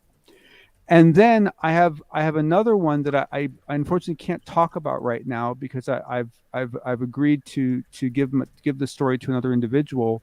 But what I can say is that there is a manufacturing process that was employed in the F-35 craft that I now believe, based on some other research I've run into, was actually developed as a result of recovered material. But at this point, I can't talk about that any more than that. Just not because I've signed an NDA, just out of respect for this other researcher. And so for me, I think I have one really good case, one loosely inferred one, and potentially another good case that actually points a fairly clear path that some technology we're using today, we did at least learn how to make from a recovered incident. And so, I think that offers strong support. Yeah. Big Willy, let's get your opinion. All right. Well, first I got to say, this is not an area of expertise to me. This is simply more of an area that I find extremely fascinating. I just love researching all the lore of this. This is when you get into, like you said, everybody's going to start with Roswell. And that's kind of initially where I started, because that's where I feel like a lot of us start when we jump into this idea of getting into the topic, period, even though all of our journeys can begin in different areas. But for me, it actually went back a little bit farther to the Murray Island incident. And that, for me, was with the smoking gun, as it were, that, okay, there are definitely entities out here. And I know they may or may not have existed, allegedly, the Men in Black. And this is kind of where they first make their appearance. And then they have the events that transpire from this. And for anybody who, I don't want to bore everybody with all the facts, but if you dig into it, you should definitely look up the Murray Island incident and the alleged retrieval process that was there and the process of it being transported back. I mean, there's just so much that goes into this. We had, I believe there was 4 of them flying back. And like I said, the plane goes down and the 2 people are flying it. They don't make it, and supposedly everything is lost in it. And I remember joking when the episode was like, those 2 guys definitely jumped out of the plane with a parachute and took out the ones on there, whatever they needed. But that's just my pure speculation on this. I think there has been, of course, a program in place. Because put yourself in, anybody in the chat right now, or anybody listening to this, what would you do if you're calling the shots on this right now, right? And you're responsible for containing this. What would you do? You would put together a team that's boots on the ground to get there before anybody else. That is your job. And I think sometimes we forget, we think as the United States, maybe you're in a different part of the country, but I'm in the United States here, we always think of our military always working together in peaceful harmony. And it's just not the case. And especially back then at the time, I want to say that the Air Force had not just formed or was just getting ready to form when this took place with the Murray Island incident. And there were a lot of people fighting for both technology and the income or the money that they give to them every year. So for me, I cannot personally point to anything that gives an exact, like, here's the smoking gun, but that is a big one for me. That started off where they had a lot of whoopses, as it were, that they left a lot of evidence behind.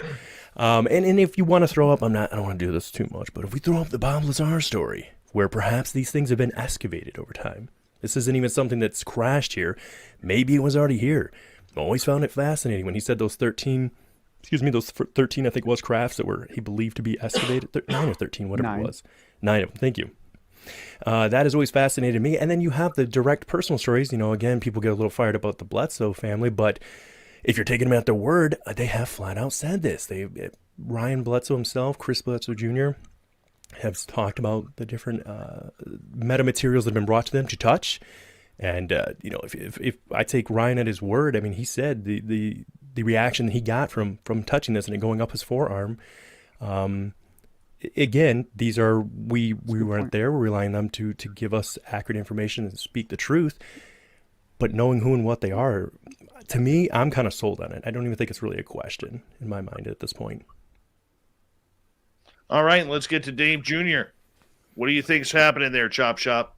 Man, with that stuff, like, back to Bob Lazar again, I think for sure, like, he not remanufactured, what do they call that? Reverse engineered. Reverse engineered, thank you. Man, I just had that on my head too. I don't. But yes, I think it stuff has been reverse engineered, because I don't like to call this a UFO, because I seen go over the top of our house really, really low, a stealth bomber. Now, I know it's a stealth bomber, so they don't make any noise, but it was traveling so slow, Dave, that there's no possible way that this thing couldn't have fell out of the air. Now, that's something I've seen with my own 2 eyes, and it was traveling so slow. I went in the house and got my daughter and told her, she was in the shower, and I said, hey, throw a towel on or something and come out and look at this and tell me what you think of it. She came outside, looked up at it, and said, Dad, I've never seen nothing like that. And I said, well, I think it's a stealth bomber because it's so big, but do you hear it? And she said no. And then went back in the house, and then I stood out there and watched that thing keep going, and then it finally started speeding up. And when it sped up, I'd say it was out of sight within 20 seconds. It wasn't fast like you hear people say about UFOs. It was out of sight within 20 seconds. The problem with that was I never seen a flame. I never heard anything. And how big was it? At least 200 yards underneath it, so I was not very far from this thing. It was very, very close over the top of my house. How big was it, you think? Oh, easily. The neighborhood is 4 blocks wide, and I remember thinking, because I'm in the center of the neighborhood, if this thing was to crash, it would take out 3 blocks. So it was at least 3 blocks wide. No tail, just like a flying V, but really, really big. Not, and I mean, that's the first thing I've ever seen. But I seen that with my own 2 eyes. Moving. And it was Go ahead. moving so slow. I mean, people can say slow, but you had enough time to go into your house, talk to your daughter, for her to Yeah. turn off, Yes. complain, then finally agree, turn off the shower, put a towel on, come out, and it hasn't moved very much. I mean, that's No. that's Yeah. And the neighbor that's across not the using street, normal propulsion. No, and the neighbor across the street was watching it too, but he speaks just Spanish, so we couldn't converse about it too much. I can't say what we were saying to each other on the air, but yeah, we were. I have heard account after account after account on triangle sightings. Mm-hmm.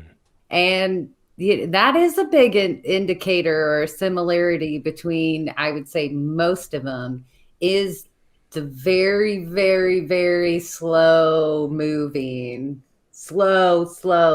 Like you said, it looks like it's going to fall. Yeah, and another kind of a classic one with that scenario is kind of the slow moving until it's gone. But a lot of people report like this strange, like weird turn to them. It's almost, Grant refers to it as the look at me like wow moment. Like, here I am. You got to have a good look. Like, oh, this is really weird. Oh, even weirder, then gone. It's like to get your attention, to show you it sort of thing. So it's amazing. Or it's a stealth. And did you see anything below it? Did you see any pipes, any panels, any rivets, any mechanics? I could see where this thing's riveted together. That's how low it is. You can actually see the panels, in other words, where each panel's been riveted on. Yeah. Oh, wow. And then in the back, it's shaped like a bat. Like if you were to the butt of the bat, I guess. Yep.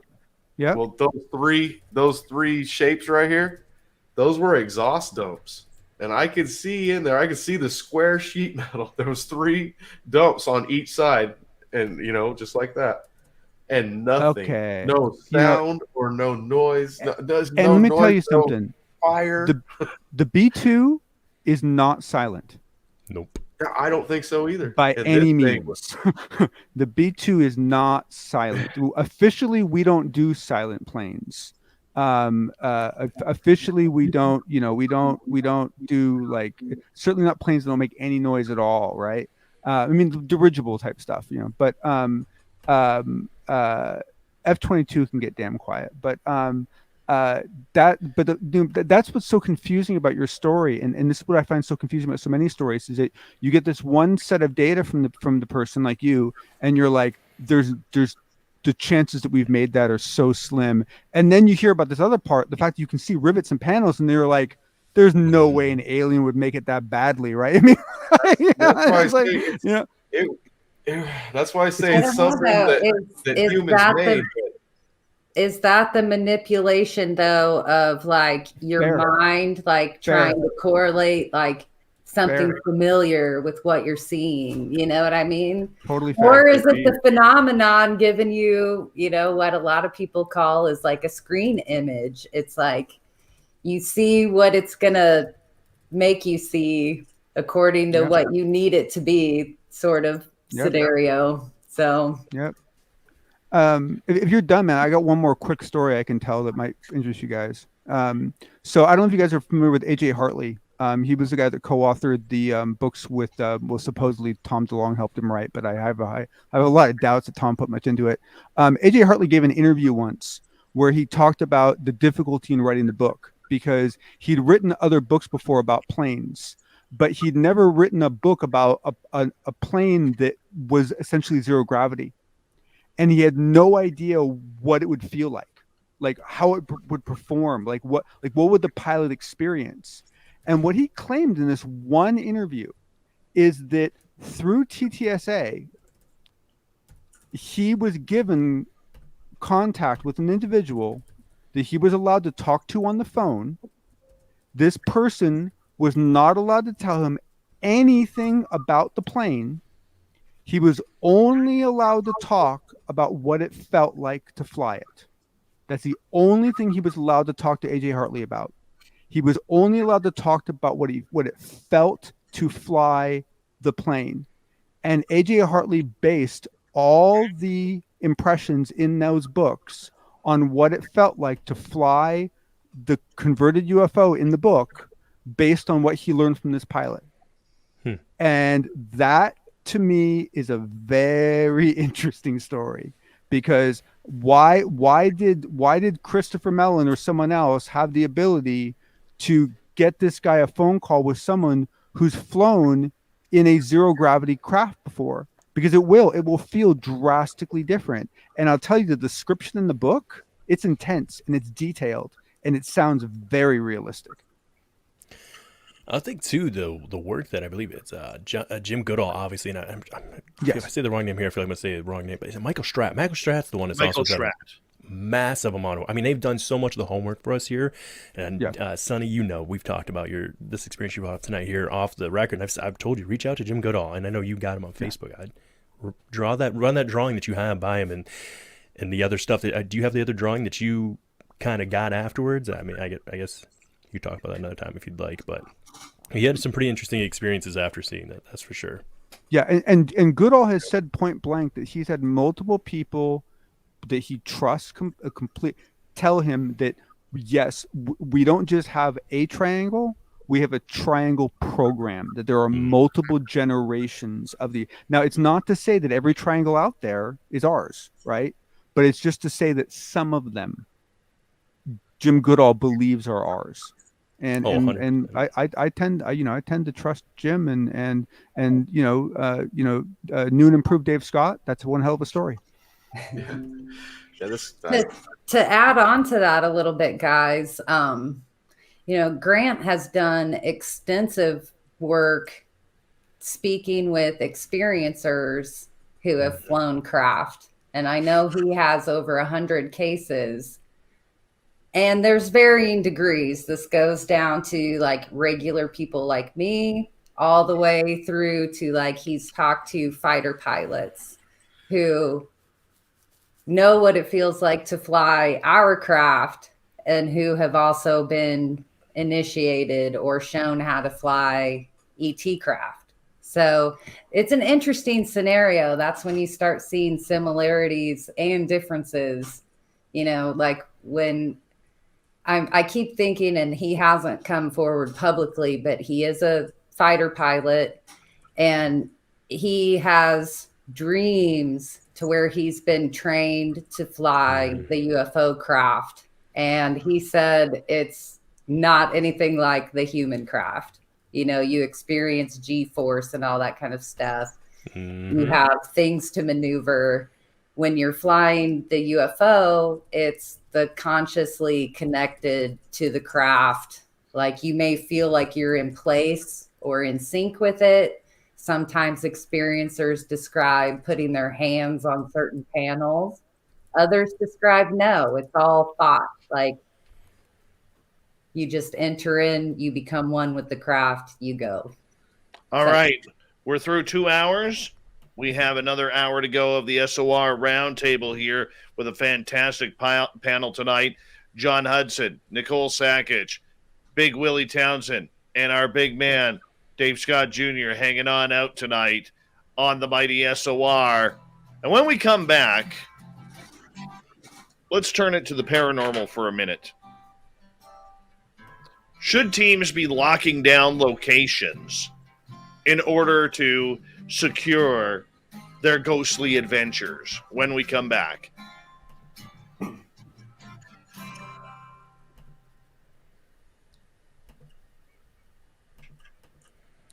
All right, we're clear. Woo! Yeah. You guys are killing it tonight. That was a good round. I like that. I really want to try to get in touch with AJ Hartley over that, because I've only seen him talk about that in one interview, and that totally caught me off guard when he told that story, because I'm like, wait, they put you in touch with somebody, and they weren't allowed to tell you anything except for how it felt, and they were telling you how it felt to fly something that shouldn't even exist. I mean, that's right. like to me, like that's as close as you come to admitting that we have craft that run under that level of physics. I mean, I mean, I can't think of any other explanation for it, right? And it's, I mean, it would have done them no good to pass Hartley an actor. I mean, you know, they could have just said, sorry, we don't know anyone, right? I mean, it's like, you know, or he could have reached out, you know, through like a Grant Cameron type opportunity and maybe gotten it from an experiencer, but that's not what he did. He got it from from what he understood to be a U.S. pilot, a U.S. military pilot. Excuse me for 1 sec, guys. I'm gonna go grab a jacket. Another interesting account, and here I'll shamelessly plug my book while I do it here. In this book right here, Dave Scott's in this book giving his triangle account. Hold on, you are. That's the first I've ever heard of that. But Dave, I don't know if you remember when I was doing all these triangle interviews, Melinda Leslie's account, and she has actually an experiencer who has been on board, as she described it, alien or ET triangle craft, but then she did give an account where she was taken on board what she believes to be a man-made triangle, where she has recovered memories of being taken on board and seeing humans and grays working together. So wow. Hey Dave, I need to cut out for a second and say goodnight to my daughter. I'll be right back. Yeah, you go. We got lots of time. Nicole, this is the first time I'm hearing my story is in your book. No, it's not. Yes, it is. Is it really? No, it's not. That's why I'm going to send you a free copy. Are you autographing it? Of course. Good. It might take a while if you want the trifecta autographed copy. That would be me, Grant, and William. But here, let me find your chapter. Which triangle did you use? All of your account that you gave in the interview. Hey Dave, have you caught on to the sus thing yet? No. Don't even know what it is. So anytime you see in the chat what we've been saying lately, we'll do like kinda sus, right? We've been doing a cheers to one. That's what you see every once in a while. People pop up a cheers on there. Oh, gotcha. Well, that works here. So if you ever see somebody saying kinda sus, we're not doing it as in like a negative connotation to anybody on the show. We all take a drink of whatever we got going on for the night. Wow. Hold on. Dave Scott, let me zoom that in. 82. Oh, he almost had you. Yeah. Wow. I just gotta say hi to Spooky. Hey, Dave, do you always say Spooky Morales or Spooky It is Morales, right? Spookle. No, that's Spooky Morales. Morales, okay. Apollo 11, heck yeah. Papa H, 509 Divine Pines. Look at all these guys. So cool to see everybody in here hanging out tonight. I know. There's 155 people watching right now. You know what, Dave? I've got to tell you. Oh, hang on. She's got another picture. Go ahead. Oh, I'm just kind of flipping through. There's so many accounts in this book. You know, we didn't take the David Marler route with, you know, give you a full history of triangles. We spoke with the people. Heck yeah.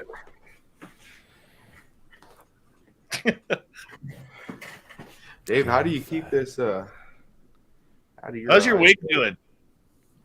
I will say, if any of you guys don't want to read the Triangle book to hear Dave's account, you can find his interview on my YouTube channel. Yeah, plug that. We need to get you full YouTube channel, full interview. Mm-hmm. It's good. He's wearing his Marvin the Martian hat in it. You'll love it. What's your YouTube channel called? It's just my name, Nicole Sakach. You can find me there. I'm real incognito. And everybody should sign up for Paranormal Chop Shop and UFO Garage as well. Yeah, I'll drop a link for UFO Garage here in a second. Is that okay to talk about who I'm talking to tomorrow too, Dave? Is that okay to mention that? Yeah, of course it is, buddy. Okay. I'm pretty excited, guys. He's first one he's been doing a long time. Calvin Parker's feeling a lot better, and he's going to be doing an interview tomorrow with me over at the UFO Garage doing the Big Willy weekends, and I'm very excited for that one. I'm not going to lie. I'm pretty excited. And Nicole Sakach will be one of your guests. Yes, you will. Heck I yeah. know, I'm excited. It's my only one on the books right now. So I'm like, no, stop it. No, it is. I'm looking forward to it. Like, oh man, if I'd known that, I would have moved you up a little further. I think it was me though. I anticipated more, but I've had to shelve some. So I didn't pencil you in. How about that? You were inked in. Everybody else was penciled in. I don't even get the ink. I get the pencil. Hold on, guys. Big thank you to TMI, Mondag, Gaspar, G. West, Thomas, Apollo, Greg, Cat Chaser, Jose, Joey, Ann, and Swampy for the amazing super chats. It's a great way to support what we do. Also, take yourself shopping at our store on our website for the swag. Here we go.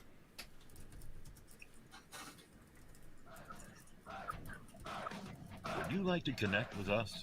Head to spacedoutradio.com for all your latest show info. Now, back to Dave Scott and SOR. Third and final hour of Spaced Out Radio is now underway. My name is Dave Scott. Thank you so much for taking the time to join us. We really do appreciate earning your listening ears wherever you are on this beautiful planet we call Earth. Hello to everyone listening in on our terrestrial affiliates around North America and digitally on TalkStream Live, KPNL, and Revolution Radio. All of our archives are free. Go to youtube.com/Spaced Out Radio. The only thing I ask for in return, hit that subscribe button.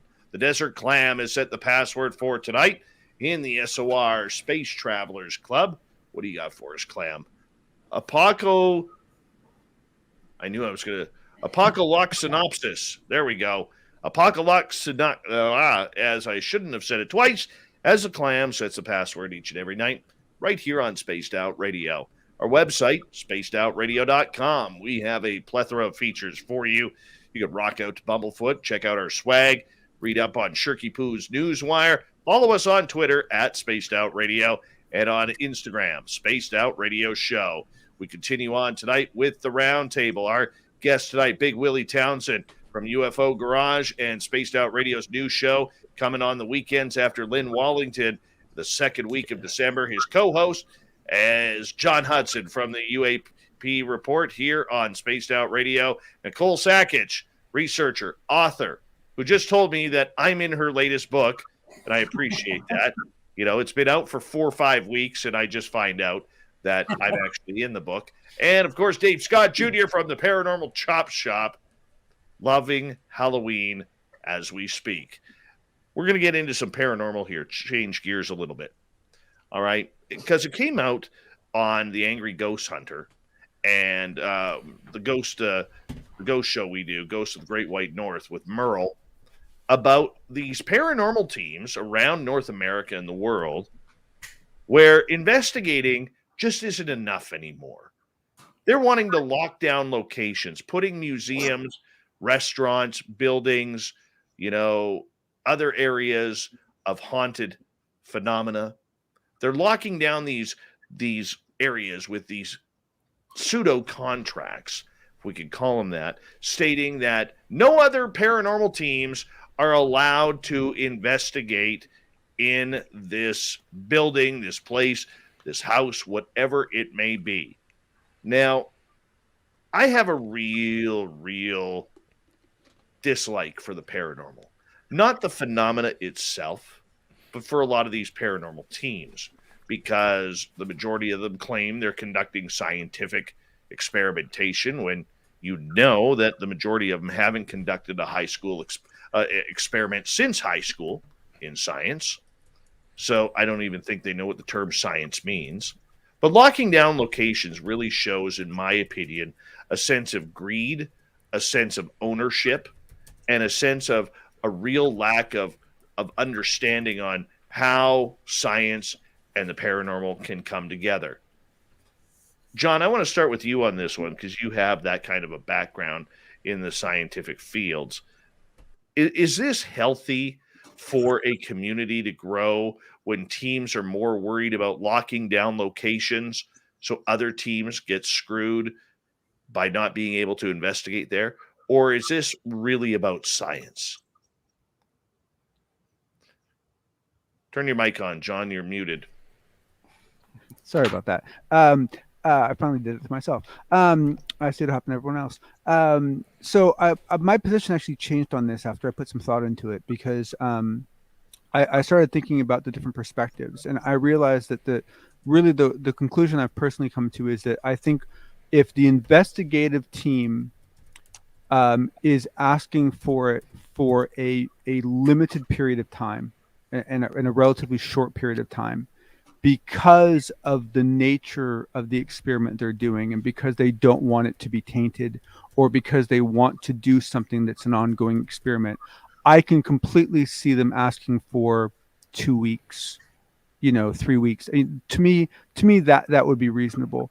Outside of that, I don't think that the teams asking for that exclusatory process should ever be validated or allowed. On the other hand, if the location themselves, especially, 'cause let's face it, we all know of locations that have had some real problems with people, right? They've had some real issues with investigative teams. Mhm. And so if a certain location finds a team that they like, that they feel comfortable with, and as a team that it's the first time they found a team and if they want to offer exclusive rights, hey, that's their ball game, right? So like that, I hope they don't lock it in for a long time. I think it's a little unfair to other investigators, but I would understand why they're doing it, and it's their property. So I think ultimately, if it's the teams doing it, I think that it should only be done for very limited periods of time, for valid reasons that are in agreement by the owner.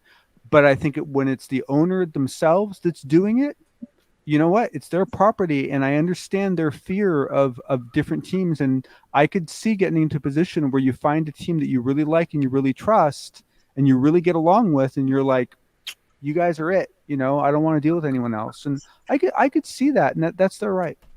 And I agree with you on that, John.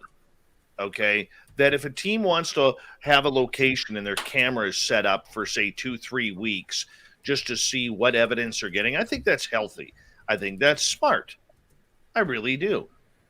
All right. Or your other point that you made, which is there are businesses out there, or maybe museums or other places that are considered haunted, where the ownership doesn't want 10, 15, 20 different teams coming in there and investigating, and either A, making the hauntings worse, or B, doing things that are highly unprofessional. I understand that. I think those are two extremely logical points that need to be validated. But when you get these teams who are saying, we have a contract with such and such a museum in downtown wherever, Vancouver, Toronto, New York, Seattle, wherever it may be, and nobody else is allowed in there, even though we're only going to investigate that place maybe twice in a year, if that, I think that is complete garbage and egotistical. And quite honestly, is probably taking advantage of the ignorance of the owner, right? It's probably a location that hasn't had a whole lot of experience, and they're pressuring them to do it, right? Because let's face it, for the location, right? Depending on how on how they might be compensated for that time, they might be losing out on an opportunity to actually get investment put back into their location, right? I mean, depending on what's going on, right? And so for them to be locked down to one person, I would be so curious to really hear the whole story when those deals have been struck, because I have a sneaking suspicion that those teams are coming in with a lot of knowledge and are taking advantage of the asymmetric nature of that knowledge that the site doesn't have, isn't as worldly as they are. I think all those deals should be very suspect.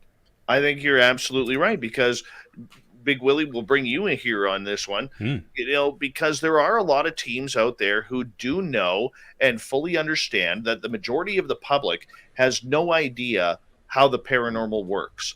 They haven't investigated. They maybe gone to Google, okay, or they maybe they're a big numbered team saying, hey, we've got 4,000 members across the world because of a Facebook page. All right. And here they are claiming that, they're the best, they're this, they're that. And if you want the best and the biggest to keep this is what we need to do in order for us to investigate. I mean, there's all sorts of games that people will play, Will. Yeah, and I think one of the important things that you did bring up, and I know that both you and John have done a great job addressing this, is that there have been some instances where I can't remember the name of the one museum that had opened themselves up, and the people came in and I believe either actually painted or scraped paint off. Do you remember that particular instance that took place? That was actually Merle who brought that up. Thank you. That's right. At a museum in Merritt, British Columbia, where the museum walked into the museum staffers walked into the museum one day, and they were going down the stairs into the basement, and they actually saw like a pencil drawing of a demonic entity on the wall, and there was some very coarse language that was written on there as well. They have no idea who did it. Yeah. There was no break-ins. The place is extremely haunted, and this ghost team comes in there without permission of the museum and painted over it. And that team couldn't understand what they did wrong on getting banned from the facility. Yeah, I can't imagine anybody else that's deeply involved in the paranormal community that goes out and actually investigates. Hearing that and reading that probably broke their heart, I'm sure, the next day, because it could be almost applicable to what was going on, and neither here nor there. But like with the crop circles, where people would, my concern is a little bit with the blocking off. If there is an instance where they need to block it off, I guess I am a little unfamiliar, obviously, with how they operate generally, but I'm not sure why two teams couldn't operate together. And what I mean by that is, we have those that go out in the field that investigate when there's been a sighting of a craft or anything of that nature. Sure, you want to be the one that breaks the story, as it were, but at the end of the day, the most important thing is this information getting out and helping move that marker for the entire community a little bit further down the road. In my opinion, that's how I look at it. So I don't think I could ever support someone who's closing us off, and like you said, these really bogus claims of like, you let someone else in here, we're going to take you to the court, you're going to get sued. This, to me, unless something was drafted by a court and was actually put into motion, they're standing on nothing. And to me, I tend to see some greed in that. It's just the first thing I think of is, okay, someone wants to sell a book by the end of this. That's the hope. And so for me, I've always been about associating more eyes on the situation than just one or two, unless it's something that's a very disturbing case, perhaps. And then you don't want people in there poking at whatever spirit may be in there to tease them and be like, all right, come out, here I am, do your worst. So I believe, again, not my realm, so I can't give a lot of opinions on it, but that'd be my 2 cents. Nicole. I agree with a lot of what everybody has brought up in this last few minutes. And I think what we're talking about or comparing and contrasting here is like, to begin with, what is the narrative of this scenario? Is it for like entertainment purposes, or is this truly a scientific endeavor? And I think with most programming that I see with like paranormal research, it's not very clear like what those parameters are and if there's guidelines set. And I know if we're talking about like a scientific endeavor, like what you're hoping to achieve is something that's like testable and repeatable. So you have to have like certain parameters and guidelines in place so that can be adhered to, so somebody else can try. So I agree with like maybe limiting an area to one team at a time, but I think that takes some like collaborative effort if it is going to venture out of the entertainment side, or at least just the discovery side, and into the true science of, is it repeatable? Can we do this again? Has everybody agreed on the end goal that they're trying to achieve? That's where you bring in different teams, but if they all have a different end game in mind, they're all going to have different parameters set and everything, and they'll get different results. So this is one of those opportunities, I think, where it's can't be every man for himself. Like there has to be collaboration going on here. So that's my 2 cents.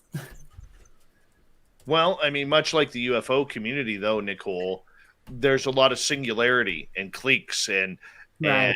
and areas where people do not trust the next person beside them because they're more worried about getting screwed over than actual evidence.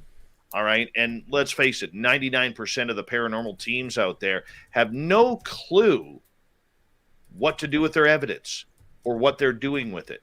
Right. They're collecting it. If you ask any paranormal team, and I challenge anybody listening to this, if you go up to a paranormal team and you ask them, what do you do with your evidence? Well, we collect it and we go through the evidence and we see what we caught. Okay, so what do you do after that? What do you mean?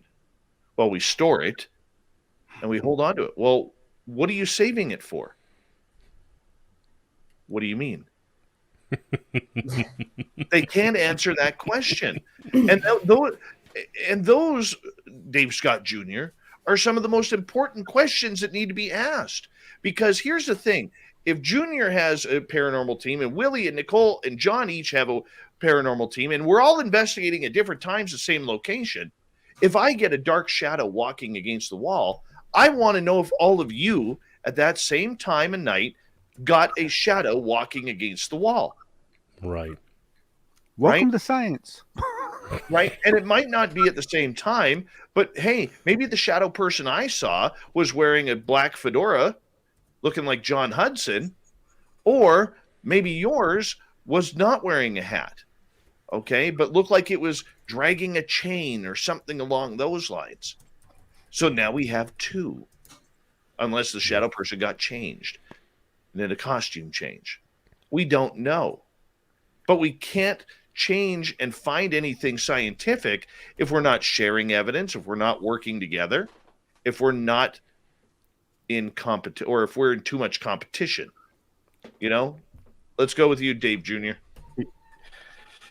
Yeah, if people lock down sites like that, it would hurt us as viewers, because I just recently got into watching the paranormal stuff like that, like the Ouija board stuff.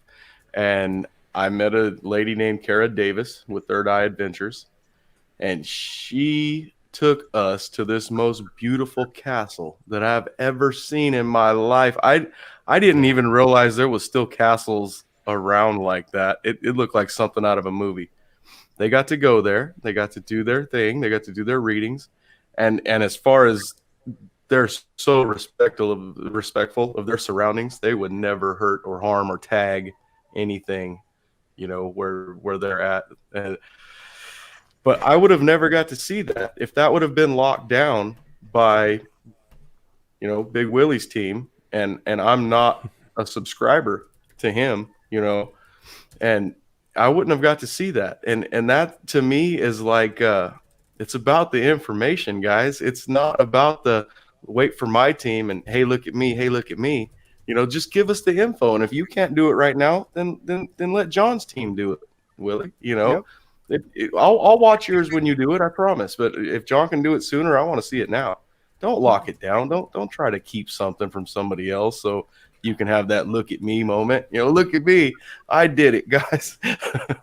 You know, let someone else. You bring up a good point though, because a lot of these ghost hunting teams, their goal isn't to solve any of these major mysteries that are out there, whether it's life after death, whether it's other dimensions that they're connecting with, or portals, or who knows, maybe true crimes.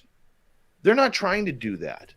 What they're trying to do is they are trying to get a television show, get a documentary.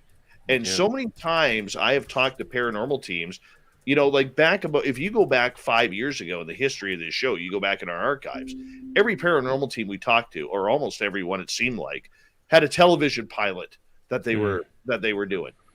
They were going to be the next Zach Bagans or Jason Hawes, right? That's what they were up to. It wasn't about their evidence. It wasn't about trying to solve anything. It was all about television. John, I know you want to speak up. No, it's just, well, I mean, first off, I gotta ask you, man, if you don't mind me saying, like, whereabouts in the country was that castle? That was in Northern Ireland. That's where her team is from. Oh, okay. It's so nice. You got me all excited, man. I was like, somewhere in the States I can go see a castle. So, okay, sorry. Northern Ireland. That's why I've never. Yeah, but no, but you bring up a fantastic point. I mean, you take like for example, that penitentiary where Shawshank Redemption was filmed at, right? That's a known spot, right? They have this room with the chair that moves around and this and that, right? And I have a good friend who does some investigations on just on his own on the side, and he happened to make friends with one of the security people at the location, right?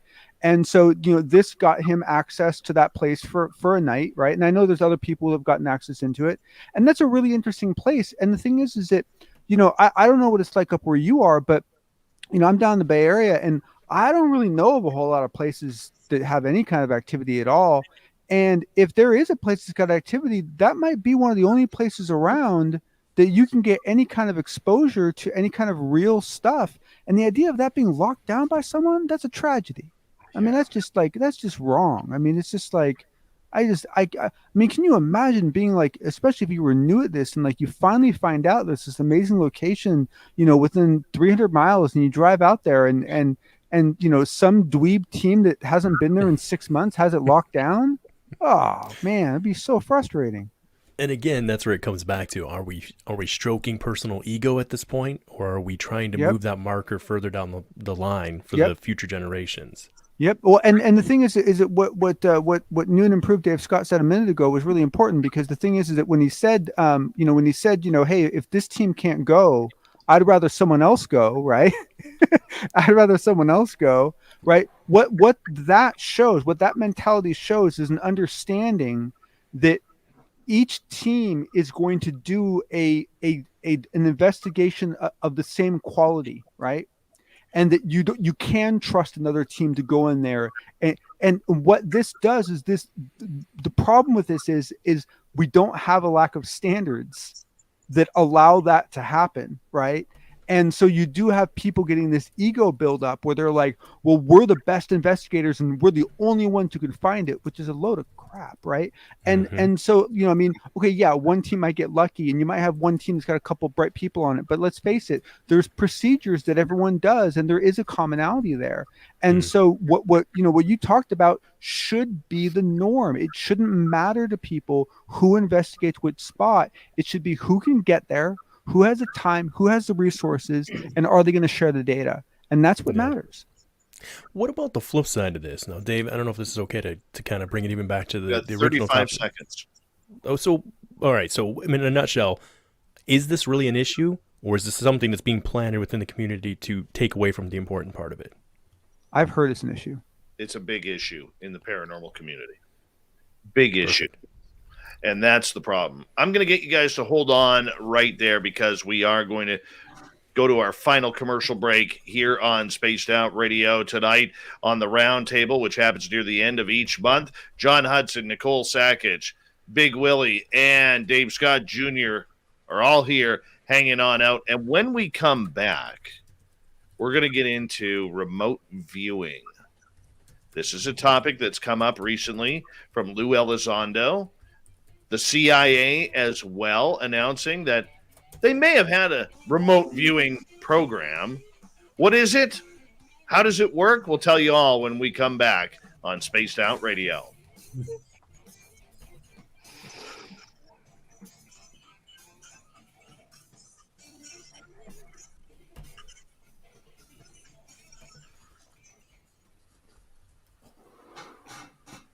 The fact, Sonny, that earlier on you were giving the finger update. So awesome. That was amazing. That was so awesome. Did you really read my intro at the beginning? Yeah. I gotta see this. Hold on. You guys, just to chime in a little bit with the paranormal talk, which is outside my wheelhouse. But I dive into it more and more when people compare the worlds of ufology and paranormal, and is it the same soup that we're swimming in? And I think a big problem is there isn't that centralized database where people can turn to and look up all these different cases. You know, you can, everything's kind of relegated to like local history museum or, you know, these, if you're lucky, there's like universities that have stuff. Like I know there's a few out there. Grant and I have looked through archives. There's one in California that has a huge archive on apports and a port phenomenon. So that's kind of a crossover between ufology and paranormal. And then there's also the history of the spiritual movement, the spirituality movement at the turn of the last century. That was such a cultural driver for this. And I think it's such a huge community right now that without that centralized database, people don't really have that place to compare data and find the similarities outside of the folklore stories, you know? And I mean, like Cheryl Costa's stuff is such a perfect example of that, right? I mean, I understand, like, you know, the value of selling the books and so forth, but I don't want a book. I want an API.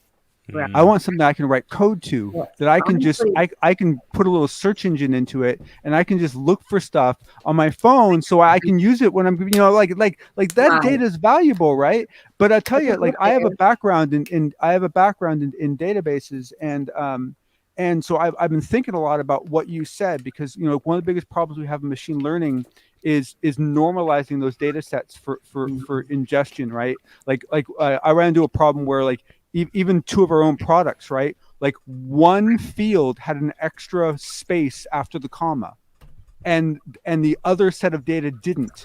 And like we had to go through and change like literally hundreds of thousands of rows just to normalize those two fields so they could match. And so I've been putting a lot of thought into this. And you know what really scared me off of the whole topic is Jacques Vallée. Because it turns out this is what Dave, he how long did. do we have? We got about 3 minutes. Okay, perfect. Right back, guys.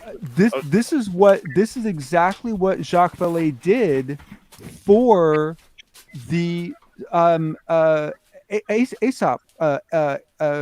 Aesop. What, John, hold on one second. I want to look at this. Oh, look nice. at this. This is just horrible. Hold on, I can't even hear the audio. Hold on. I can't hear it either. Thank you so much for tuning in. We really do appreciate your listening ears. And no matter where on this beautiful planet we call Earth you are from, I would like to say hello to all of you. And we got a special guest in the studio, Angel. Say hi. And we got a couple guys backstage.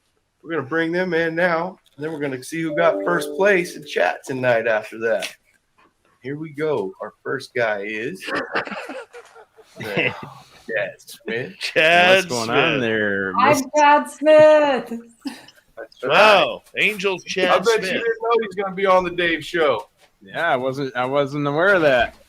Sonny couldn't make it tonight.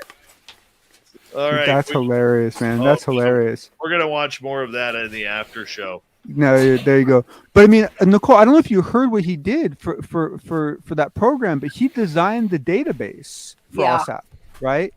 And basically what he ended up having to do is he ended up having to create 11 completely differently schema databases just to be able to account for all the varied material that they were having to consume, which is exactly what you're talking about, right? There's so many different areas this data comes from, and the truth is you can't normalize that for everything. And so what you have to do is you have to create, wind it up here, guys. Yeah, it's create, but he had to go with 11 bloody databases and then create a way of normalizing that to a front end. And God, I would kill to see how he did it. Here we go. 5 seconds. Hey, Data, how are you? Welcome back. Here we go.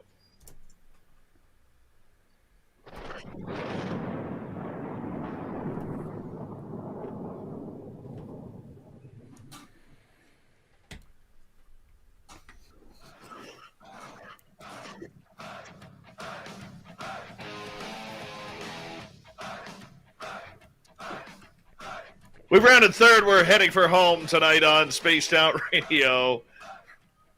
It's been a crazy night. My name is Dave Scott. Thank you so much for taking the time to join us. We really do appreciate earning your listening ears. Want to remind you that if you missed portions of this show or others, check out our free archives by going to youtube.com/Spaced Out Radio. Do me the favor, hit that subscribe button. Our website is spacedoutradio.com. We have a plethora of features for you, including rocking out to Bumblefoot, reading up on Shirky Poo's Newswire. Check out our swag as well. Follow us on Twitter at Spaced Out Radio and on Instagram, Spaced Out Radio Show. For the final time tonight, we introduce our panel of guests for the Roundtable discussion. Author and researcher Nicole Sakach. From the Unbiased UFO Report here on Spaced Out Radio, John Hudson. Big Willy Townsend from UAP Garage and soon to be joining Spaced Out Radio as well. UAP Garage. UFO Garage. Where the hell did that come from? And my twin, my younger brother, Dave Scott Jr. from Paranormal Chop Shop. Make sure you hit subscribe to all of their channels. And Nicole, we're going to kick things off with you on this one because all of a sudden in the last few weeks, is that what kind of drink is that? Space technology. You were drinking a juice box. The Capri Sun or something. There you go. It is. I had to take a step back from the caffeine ingestion. I'm getting a little jittery. I haven't drank a Capri Sun in like 30 years. They're great. Start packing your kids' lunch boxes, Dave. You know, my son drinks water. He likes That's water. awesome. Good for him. Yeah. Yeah, he just likes water. He's a weirdo that way. So what are we kicking it off to? I got totally distracted by my extraterrestrial technology. All right. Remote viewing. All of a sudden, the last few weeks, Luis Elizondo has talked about remote viewing. It came out that Elizondo may have been a part of a remote viewing program. And just this past week, the CIA came out with one of their historians looking into whether or not the CIA, the Central Intelligence Agency of the United States, ever had a remote viewing program. This is phenomenal news that is just, if 90% of the people out there walking along and around North America actually knew this and took it seriously, this is big news, Nicole. It is big news. Paradigm shifting, I think, with like what we think is acceptable and what we think is woo, like what we love here on your show. And honestly, it's been kind of a love affair for me with ufology and remote viewing and trying to unwind this possible interwoven history of it all. And SRI always comes into play. And I think I brought up Uri Geller earlier when we were talking about like remote viewing Mars and the moon. And I think it's a misunderstood consciousness ability. Like I know from the research that I've done, this isn't like exclusive to only certain people. There is a spectrum of talent in this. And some of the older players, you know, that are in our community, you hear their name a lot. Like Hal Putoff was involved with this. Of course, Russell Targ and Uri Geller. We hear the name Pat Price. And then there's players like John Alexander who are in our community, Non-Lethal Weapons, pop culture reference, you know, The Men Who Stare at Goats. You know, the very beginning of the movie, they say, more of this is true than you'll ever believe. You know, and there's this whole lore about like a new world army and what you can do with your mind as opposed to your body, you know, like that sort of lens, if you want to put it on this world that we have. So we have a scenario where this ability has been tested and it's tried to be repeated. And we know that there's tricky parameters involving like how you can test people's abilities. But one interesting thing that comes up for me is like time and time again, they talk about the best people that can do this. And a lot of times their accuracy, like they talk about Pat Price being the best at that time, but he was only 65% accurate.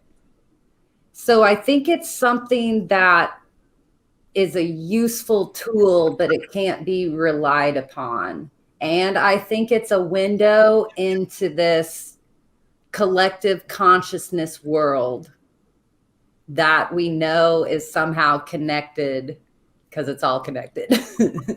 So I'll let somebody else take it from there. Maybe I'll jump back in, but remote viewing. Yeah. So, I mean, it's a super challenging topic, and it's such a good tool to look at the way we all process this kind of information, right? Because you can hear the stories or whatever, right? Then you can take Professor Jessica Utt's document, right? Which have fun going through. She's a statistician, and you can tell. And that document proves, without a shadow of a doubt, that there is something very real going on, right? Now, I've seen people try to poke at her methods and so forth, but good luck validating that. She is a fantastic statistician. But even that, like, it's still hard to believe, right? And then you can talk to people who have done it, right? And that might bring it a little closer to you, okay? But until you've actually experienced it yourself, it's really hard to believe. It is really hard to believe, right? But here's the thing: everybody can, right? I mean, there's a bunch of really actually decent classes on YouTube on how to do it, right? And so, so everyone needs to try it. But aside from the reality of it, right? What needs to be stressed is what you just alluded to, Nicole, and that is that, and this is exactly what's in the Stargate slides, and this is exactly what was in the CIA's memo that they released the other day, which is that then the CIA, the way they phrased it was hilarious. They said what their exact phrasing was, it is beyond, was it like beyond normal rates of success or something like that. I mean, they so carefully worded it, and the thing was so funny about how they worded it is the whole thing you do in these kind of experiments is you measure against the chance of it happening and how many degrees off you are of that, right? Which is why you'll see Dean Radin talk about the fact that it's like 1 in a billion chance. So for them to say that we now have proof that it's beyond even, it's beyond odds. They didn't say how far beyond odds. They just said we now know for a fact it's beyond even odds, right? Which was their very careful way of saying, damn it works, right? But with that said, and what's covered in the DIA slides is that it is not consistent, it is not reliable, and it can never be used as a single source of intelligence. Right. As a secondary or a tertiary source of intelligence, it is incredibly useful. It is, and that's when you're talking about gains and advantages. Like if that little hat trick can give you even something as minuscule as like a 2% advantage in a situation, then you're going to take it out. Yes. Now, and the thing is what Elizondo, what I want to add really quick is what Elizondo has actually said, or not what Elizondo said, what came out in the book. What wasn't just that we'd heard before that Elizondo went to some of Hal's training, right? There's even a story that he ended up in there by accident and didn't stay for very long. I forget how the whole story went down. It was kind of a funny story. But what came out in the book is that one of the incidents in the sandbox when Lou was there, that his life was actually saved because of a remote viewing that he personally did. That's a big data point, right? That is a really, really big data point. And to what you said, Nicole, it all depends on what you're gleaning and what your skills are. One of the things that Pat Price could do that very few other people could do is he could read. He could read words off of things that he saw. Very few people have that skill. And so that's what he and Hal got in trouble for, was because they wandered onto that base that was up the hill. There was a top secret Navy facility, and Pat Price read the names off the file headers, which turned out to be SCI code names. So these are the names that you need to know to get into an SAP type program, right? And so, like, just knowing the name of these programs was a federal crime. And Pat Price was all, and it's this, and it's this, and it's this, and they submitted it as a report. And a whole fire and brimstone came down on those people. How did you know this? Blah, blah, blah, blah. I mean, it was actually kind of scary for them, right? So Pat Price was on a whole different level. But they met Pat Price because he walked up to them at the Christmas tree lot in Mountain View that I used to buy Christmas trees from, right? Because as I grew up, I live right near SRI, and he just walked up to them out of the blue and said, "Hey, I hear you guys are working on this this crazy remote view. You know, give me a call sometime," right? Like out of the blue, and then on a whim they called him, and he did. That's how they found Pat Price. Pat Price was a retired guy out of the blue. So what's to say there aren't a ton of other people that can read documents? So it was a rare thing that Pat Price had, but I think it was rare because of the small number of people we've tested. I've heard rumors that there are a few women remote viewers that are in play now that just put Pat Price to shame. So I hope maybe they will decide to become public again, or more public than they have in the past, and maybe we can get some answers. I'm going to bug you later for details. I don't even know names. I just want to hear what they're pulling off, man. That's awesome. That's right. No, and that's a lot of the stories. It's like 30 years ago, they were doing some exciting things, and now they might still be public, but they kind of don't talk about that work that they were doing at the time for various reasons. Oh, but and actually, a lot of them are in the public domain still. So, no, and that's the thing, is a lot of this stuff is public. It's even used by businesses. Right. The one other point to bring up that's important is that one of the biggest challenges with this research is that at some point you run into time variance issues, right? And the problem is then people start getting excited and start thinking it's a way to tell the future. And the truth is that there are some interesting ways that you can do that. There's this whole association practice that people do where they associate an object to something else in the future, and they're able to actually glean certain information about the future. So there is some truth to it, but here's the problem. What this means is that when you remote view, what you're seeing is not guaranteed to be right now. Now, if you're looking into a place that you're familiar with, or a place that is in a civilized area, you can see indications that let you know what year you were in, right?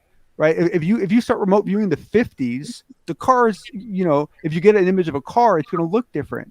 But if you're trying to view the moon, there's no reference. There's no reference at all. You try to view Mars, there's no reference at all. So anything you see on a place like that, you could be looking at yesterday, you could be looking at 20 years from now, you could be looking at 500 years ago, and you have no way of knowing it all. So just to hit on that point, since you bring that up, John, because that is an interesting, because to me, and I would have to check these exactly. I'm really big on, if something like this comes up, I'm like, I'm going to go print it off the CIA database. Anything that's been declassified, you guys can go type it in, print it off.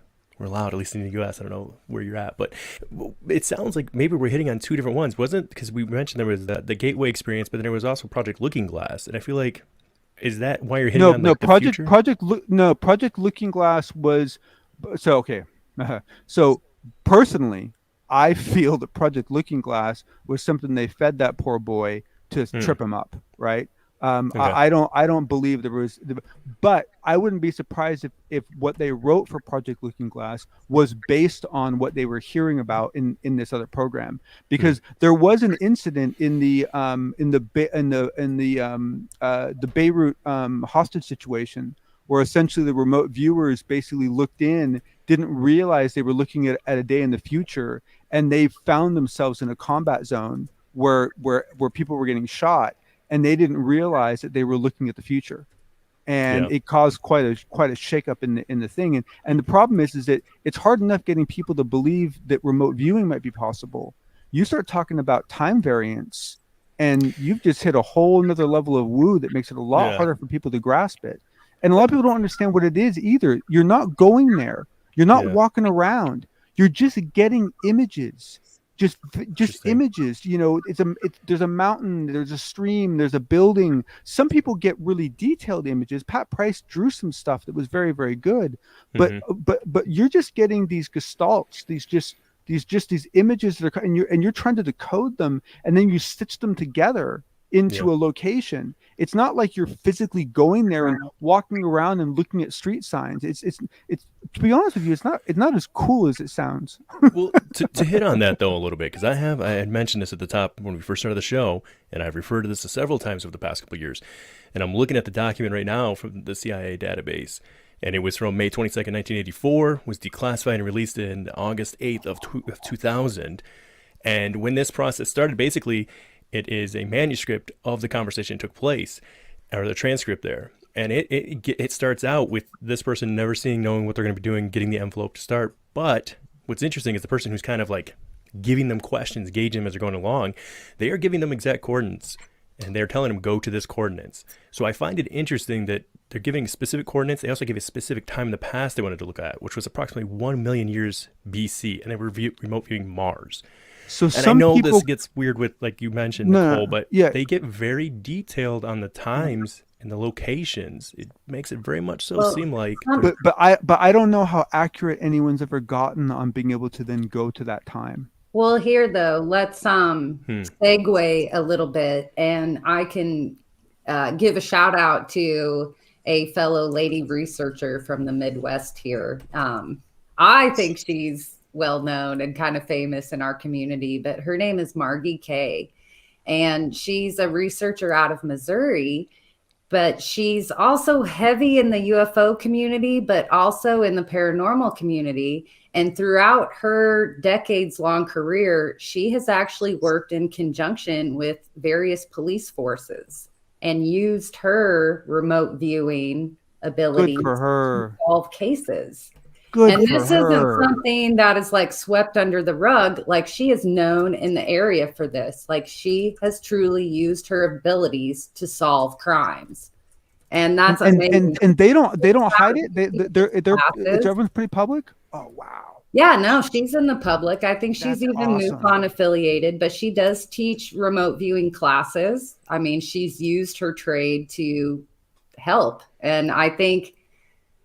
I can't like quote her statistics on how many cases, but it's impressive. And yeah, she has books out. I think she has podcasts. I think she does, a YouTube channel or something. Cool. Yeah, Margie Kay. And yeah, she's and that's the thing is I keep hearing there are these people. There's these people all around that have honed into some special ability.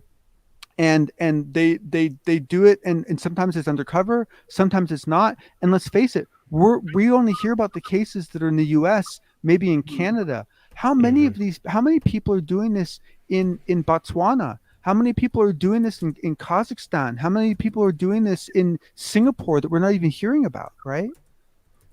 In various cultures, it is a gift. You hear about it. Like, I think in our westernized North American thought process, like, people that have these natural abilities, they don't have the Temple of Delphi to turn to and say, hey, my kid's special, or they don't have their indigenous tribe to turn to elders and go, oh yes, you're gifted with this. We know all about this, So I think a lot of it is that kind of acceptance of these things that are forgotten in our westernized way of thinking and looking at things. But it's so awesome to see it bleed through into now and what we can do with it. So I'm excited for this turn. I don't know why Lou hasn't embraced it more and wanted to talk about it more, but we'll see if he comes out more later. I can tell you why I think he hasn't, and that is that I've been in several different conversations over the last couple of weeks where people have flat out said that they're mad that if they had known that Lou was into remote viewing, they wouldn't have believed him this whole time. That essentially the fact that he was saying this about remote viewing for them had blown his credibility. They didn't trust him anymore, and they were mad that had been hidden from them because now they felt they could prejudge his previous statements. Well, it is that time once again to say this is one of the fastest roundtables we have ever had on Spaced Out Radio. What a great show. What a great panel and what a great audience tonight. It live in our chat rooms and listening all over North America and the world on terrestrial radio and our digital broadcast. We really do appreciate it. Big Willy, thank you so much for joining us tonight from UFO Garage, and soon to be hosting the After Hours show on Spaced Out Radio with John Hudson from the Unbiased UFO Report. Nicole Sakach, author and researcher. First time in a long time we've had her on the air, and it just feels like it's home once again. And to my nemesis, Dave Scott Jr., for dressing up like me on Halloween, studying for Paranormal Chop Shop. You are the man. We got Mr. Ron Bumblefoot Thal rocking in the background with Little Brother is Watching. Bumblefoot is the official music of Spaced Out Radio, rocking us in and out of every single show. Get your horns up for the guitar god himself. Special thanks to everybody listening in at home, at work, in your cars, wherever you may be. Thank you to everyone in our chat rooms tonight on YouTube, Twitch, LGAB, Revolution Radio, Spreaker, Facebook, the Space Travelers Club, and on Twitter at hashtag Spaced Out Radio.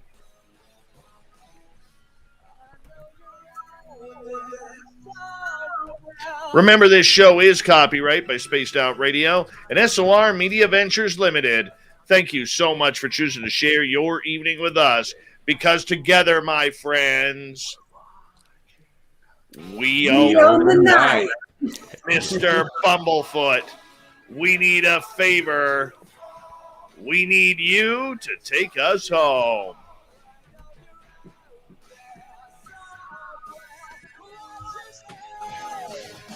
Yes, the Woo train has docked for the night. But soon, my friends, we shall ride again. Your seats are always available. Your tickets never expire. And if you want to bring a friend, just ask Chad Smith. He'll take you to your seat. Good night.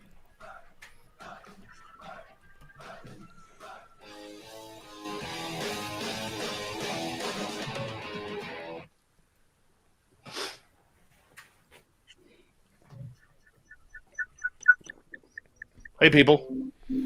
Alternate Dimension Dave should have done the outro. That would have been awesome. Alternate Dimension Dave. That is awesome. Nice. I like it. What a great show. This was fun. That was way fun. It went so fast. Did go fast. Good topics. Totally fast. Hey, good job there, Sonny, by the way. Yeah. Coming and hanging out. I told him, I was like, how fun is it we both get to hang out for our first time together? We both get to go out and I was like, totally. Oh, man. Oh, that's a good point. Yeah.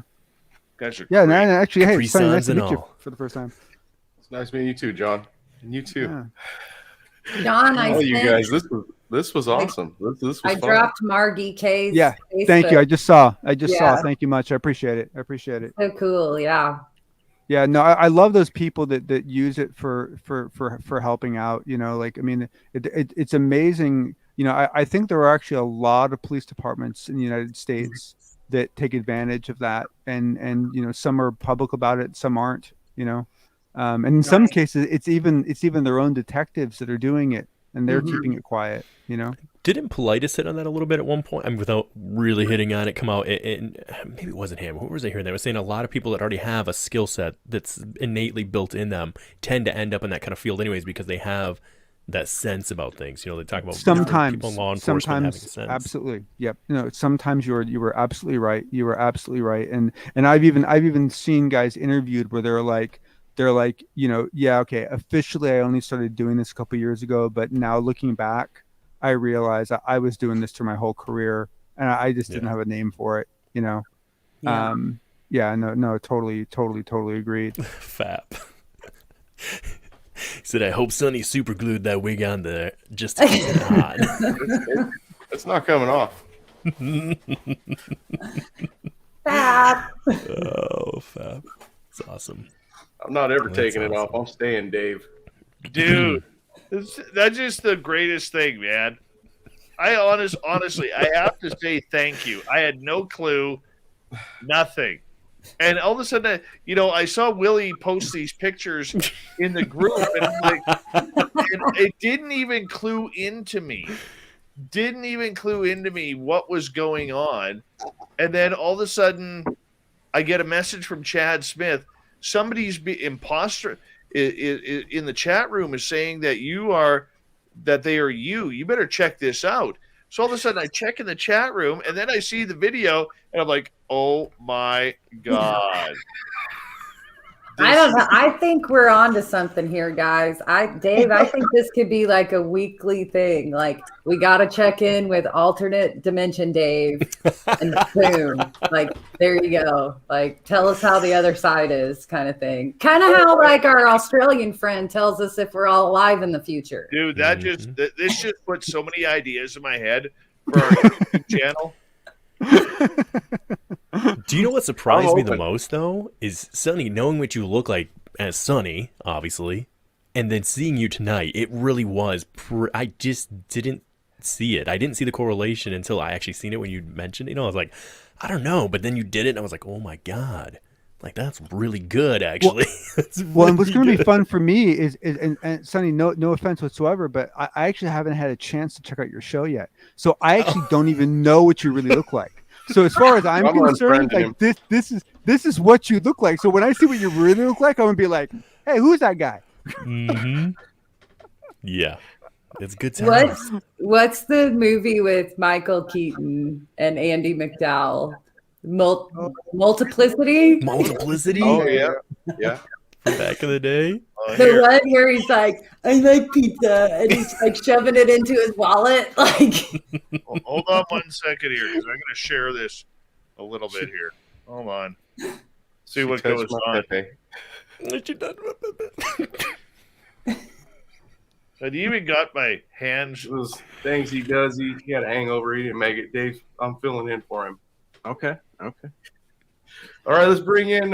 Well, he's fiddling around back there. There's some weird guy in the back. Hey, you ready?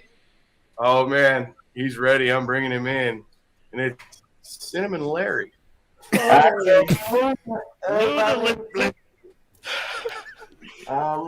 cousin of Cinnamon Terry.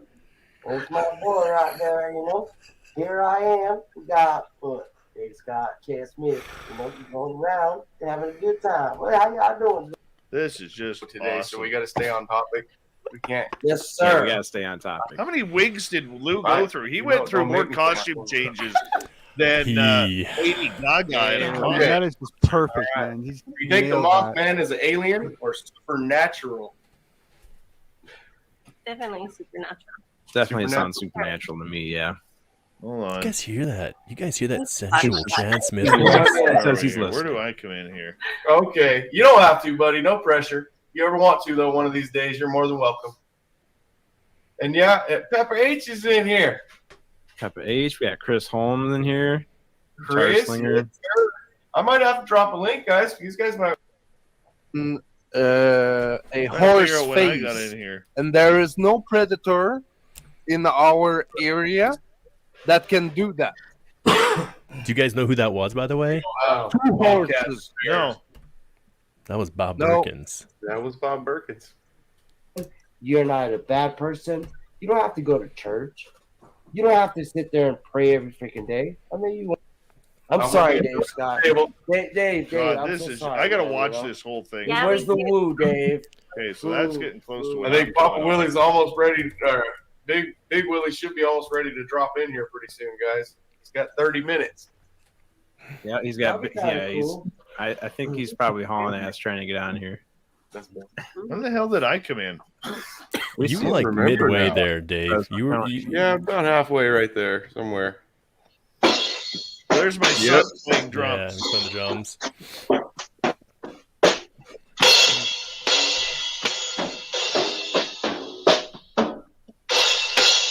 Yeah.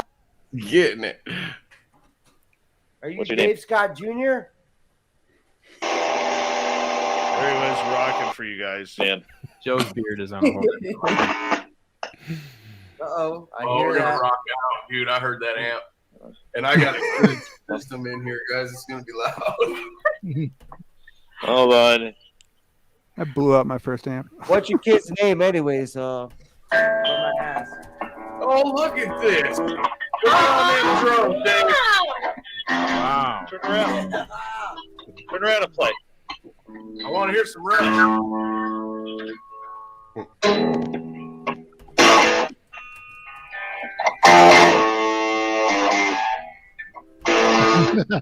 Yeah. Hey, I knew what he was playing. yeah, no kidding. Yeah, my boy there Oh, rocking give it us out. some Yeah. That's Really awesome. rocking it out right there. That was I love pretty- it. Someone's calling for Freebird. I was gonna call for. I was free. telling him I wanted to hear some Rush. Blake likes is Leonard. Hey, Dave Scott Someone- Jr. Someone's got to yell for Freebird, man. Why don't you give him a little taste of the Mr. Crowley that you were letting us have in the beginning? Yeah, give us a Mr. Cowley. Mr. Cowley, welcome to the show. Mr. Cowley loves his spaced out radio. I don't know, Dave. I think you got to be careful, man. Oh man, I love it. He's pretty good at this. Fucking awesome. Maybe you should just license yourself and then not work anymore. Oh god, when did you come up? It's got to be good to know that you have like a supreme stunt double out there. You know, yeah, no if kidding. you're ever Prime Minister of Canada, like, Yep, you got your security. You got your security taken care of. Oh, Yeah, man, when we that go to was Vegas, funny. you guys work it out. You guys make sure you wear the same thing. You go up on stage, and from a distance, if nobody can see you up close, we might not even know. Yeah. it Who can knows be who's on like that stage? a spaced out radio Parent Trap scenario. Like, Actually, you got to be careful doing that. Hotel security might think you're up to something. Oh True. no. That is just Sonny. When did you come up with that idea? 3 weeks ago. Yeah. brilliant. Did it come to you as a download? Were you like, "Bzz, I gotta go with Dave Scott"? Like, I was looking at Dave, and I noticed we had the same creases right there. And then a week into growing the beard out, I asked Chad, right? Like, he's gonna know that this is a tribute. We're not teasing him. Chad said, "No, this is awesome." So then I had to confirm it and ask I asked Ben. So Ben knew, and Ben's like, "Yeah, you got to do it, man." And so after the first week, I swore that Chad told him, because I'm watching the show and he says, I was thinking about shaving this off. He said, but I'm not going to shave it off because I got chubby chipmunk cheeks. And me and Chad are actually messaging each other while we're watching the show, and I'm telling him, is he making fun of me? Is he saying I have chipmunk teeth? Did you tell him? No. Oh, that's funny. Dude. That is funny. That is funny. Oh, man. My God. That's You're killing awesome. me here. Just killing Dave has Mrs. SOR, senior body double. Actually, I put her on the air with them. Said, "Hey, what are you doing with that lady? Get your ass back home." I told her if we're in different area codes, it wasn't cheating, babe. That's awesome. Hey, Nicole, if you don't mind me asking, like with people listening, but do you mind saying, have you had any experience with remote viewing yourself? With remote viewing, no, but I'm kind of fascinated with it. What I've kind of discovered with kind of playing around, working with Grant and trying to jump in and try out different contact modalities. Yeah. Is that like just researching on remote viewing, like we discussed, like this isn't just some strange ability that nobody has. So I have been wondering how to dive in this and do it. I know there's a lot of good literature out there that people can read, but honestly, it was about, it was before the giant COVID lockdown. I was actually going to go to St. Louis and meet with a group that Margie K was teaching. So okay. Well, I mean, I have kind of put that endeavor on hold a little bit because I am an experiencer who I have the precog dreams. Okay. So I mean, there's a familiarness to it a little bit, for me. So yeah. Yep. Oh, no, I was just curious. I'll send you. I don't know if you know, Buddy, Alien Protocols. I forget Buddy's last name, but he sent me a while ago a link to a class on YouTube that some woman had taught many years ago, and it's like the full class. It's several sections, and I haven't finished going through it yet because I just keep having. Basically the only time I have to do it is like late at night after everyone's gone to bed, and then I'm usually like, too tired. And so, but I'll send it to you if you want to look at it. But it's a full multi-day class sort of a thing, yeah. I mean, it's the one problem I have with it is that, if you look at that and then you look at OBEs, out of body experiences, in theory, with the out-of-body experience, thank you, Bolton. I can't remember. I forgot Buddy's last name. I text the poor bugger all the time. And I love Buddy. Buddy was one of my first good friends in this field, so I will always adore that man. Is it with the out-of-body stuff? You actually get to go there. Like you're actually there, and you can just walk. I mean, at least in theory. And to me, it's like, I guess I've been kind of wondering. It almost seems like remote viewing is like the poor man's, astral travel, right? Like why sit there and get images if you can physically walk around and just physically be there, right? I mean, like that's kind of my kind of personal endeavor. I have only given one lecture publicly, and it was about my experiences.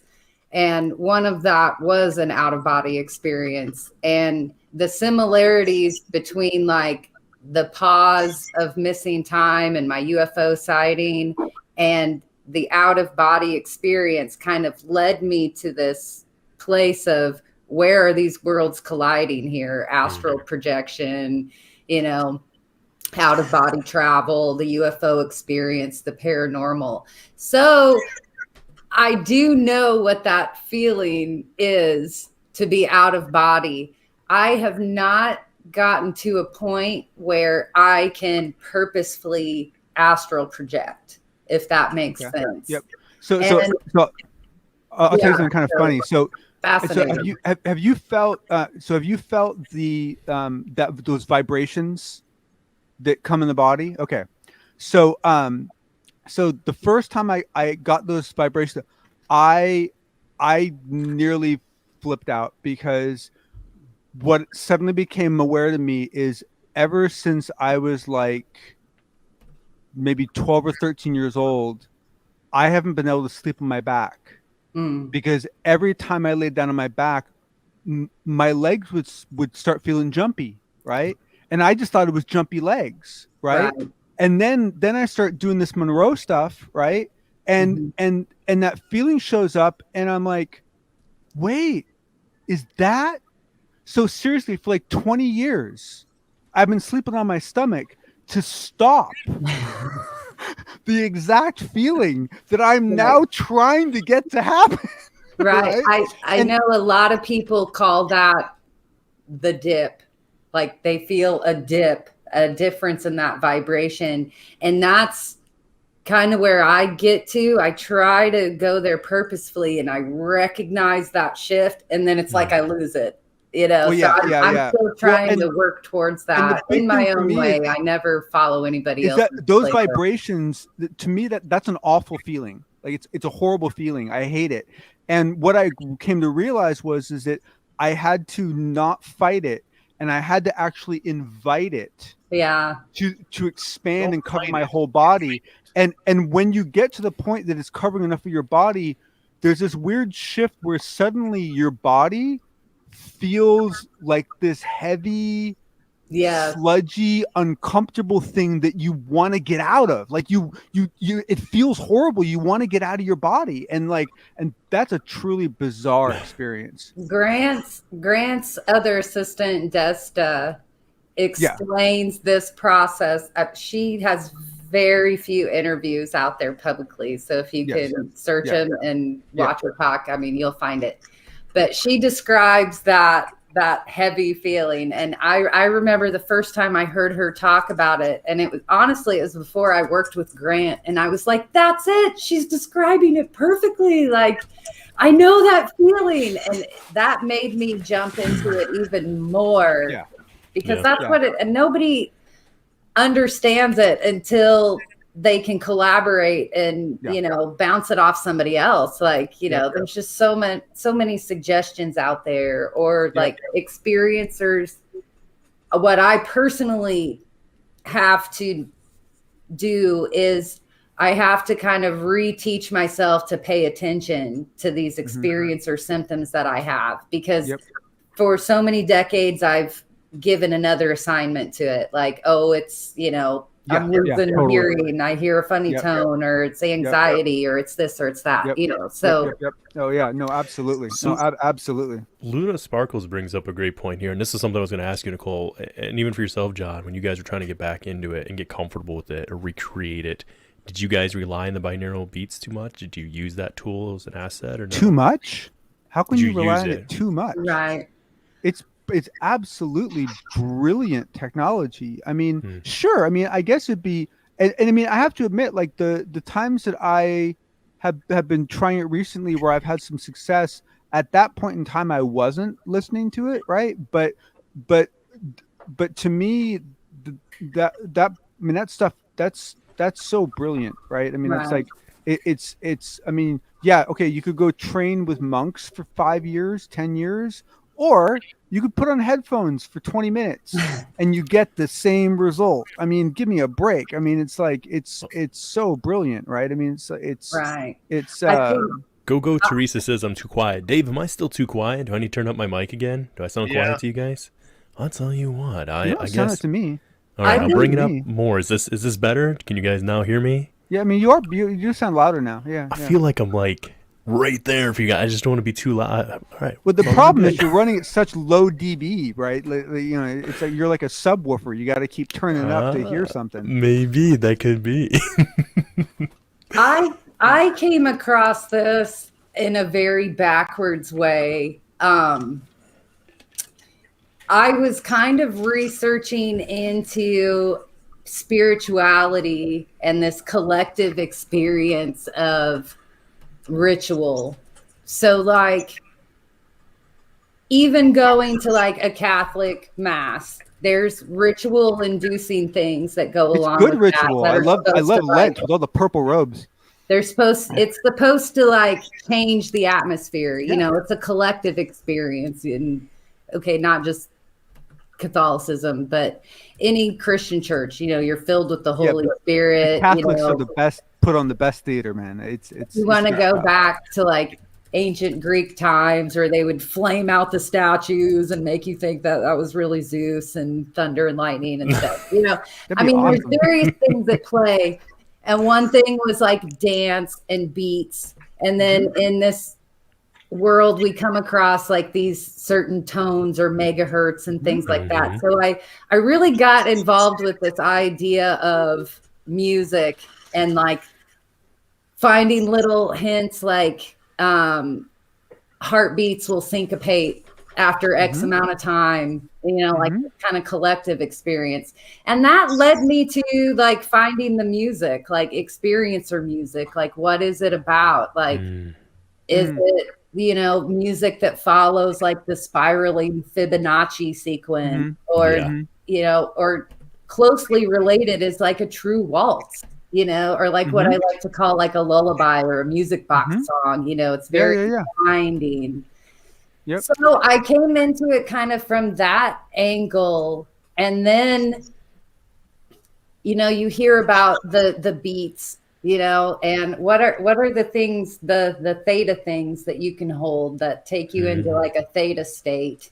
I think all the things that you can do assist your natural ability. So if you don't, like you said, if you don't want to be the monk that goes to a monastery for a decade to learn how to find this inner chi, right, or how to harness it, like there's lots of avenues. Like that's the thing is modalities are like snowflakes. So very much so. But the thing is that with the binaural beats, it doesn't matter if you even want to go into it.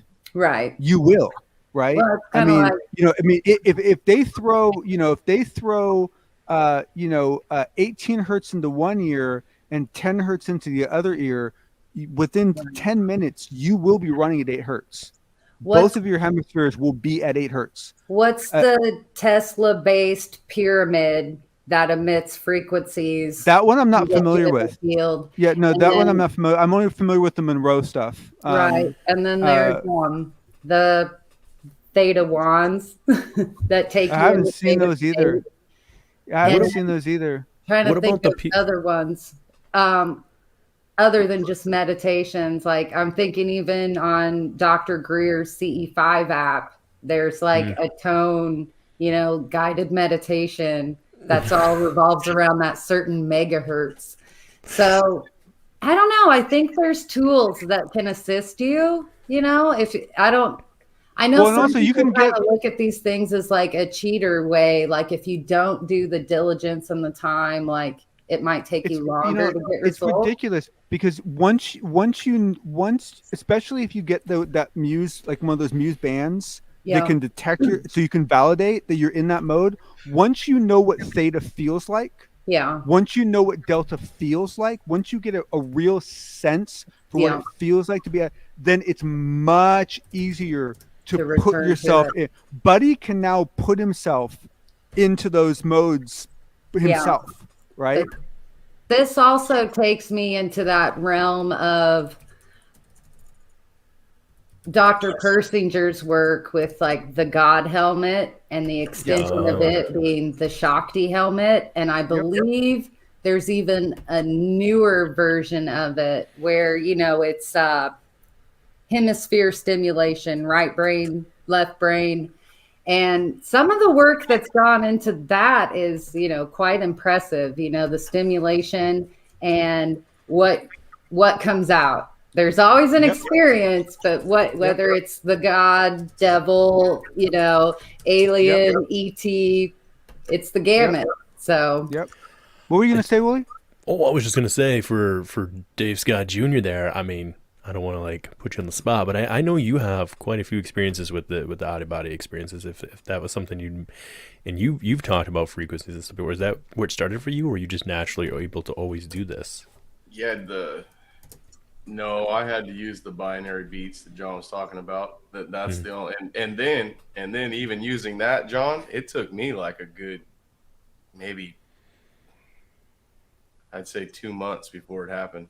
I think And that's then about I normal. have tried the remote viewing, and that's never worked for me, guys. I've tried it and tried it. I want it to work so bad because Oh, interesting. Well, dude, if you can do the having out an of body, OBE work, I would really want to try the other one. You know, that yeah, was no, but I mean, you're basically you're pulling off HD, and you're trying to get a slideshow, right? I mean, like that's what remote viewing is, just a slideshow, right? Like, and you're getting like VR, right? I mean, like it's a whole different ball game. I will say for anybody that's kind of interested, on my YouTube channel, I did start a playlist that I call Phenomenon Tunes. And okay, cool. Part of my personal like contact modality that I play around with, one thing that I do to raise my vibration is to dance. And I've kind of discovered that experiencer music has kind of followed me my whole life. It's like the songs that I've rocked out to have some way been tied to the phenomenon, whether it's the singer-songwriter, things like that. So I haven't ever shared this before, but I'm going to just because of what you just said. So there have been 2 times in my life where I've seen something in the sky that could be, and I might even think has a good chance was something unnatural. And one time when I was a little kid, and then one time was just a couple months ago. And I have an animation that I did of it that I'll send you, right? And it was just a star acting funny, right? But what happened before that was I was out there dancing, right? I had headphones on, and I was just in my own world, and I was dancing outside. I was just completely detached, was just completely zoning out into the music, right? And I was just and I was just having a really good time, and I was by myself, and I was just in my own world and everything. And it was after that I saw what I saw. And I never knew if it was at all related, but I always wondered if it could be. I think it is. And just for maybe like a cultural reference with it, one that kind of sparked my curiosity was tribal dance. There's like these tribal inducing, frenzy dances that connect you. And another one that has been around for thousands of years is that I personally love, even though I don't understand kind of like gender segregation in any kind of religion, but I know Shia women, when they kind of collectively come together, they do this whole dance, and they can't dance in front of men. It's like their personal connection or way to connect with their God. It's very rhythmic. No, I'm not saying it correctly, so I don't want to be offensive in any way. But the dance was what I was focused on. These women literally dance themselves. I don't want to say into a trance, because it's not like that at all. Like, it's very beautiful though, and I see how collectively it's a dancing meditation. It helps. Yeah, it's a dancing meditation. I mean, it really is. It's a dancing meditation. It's and what's funny about what you said a minute ago is I just started reading this new book, just came out, called God 4.0. And the guy who wrote it recently passed away, but his wife who wrote it with him was just on with Jeffrey Mislov the other day, and just did an interview with him. And in this book, this book's talking about the concept of altered states of mind, right, and how that relates to the feelings of oneness and feelings of perceptions of God, and how it's changed over time.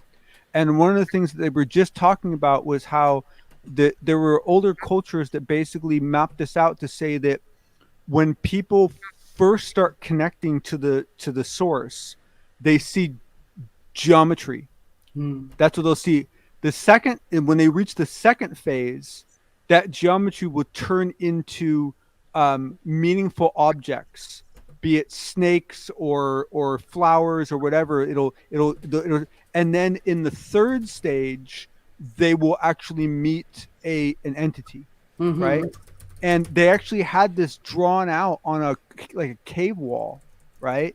And and they were contrasting that with like modern times of people trying DMT and trying these different modalities of going out, and it was a really interesting thing because how do I phrase this?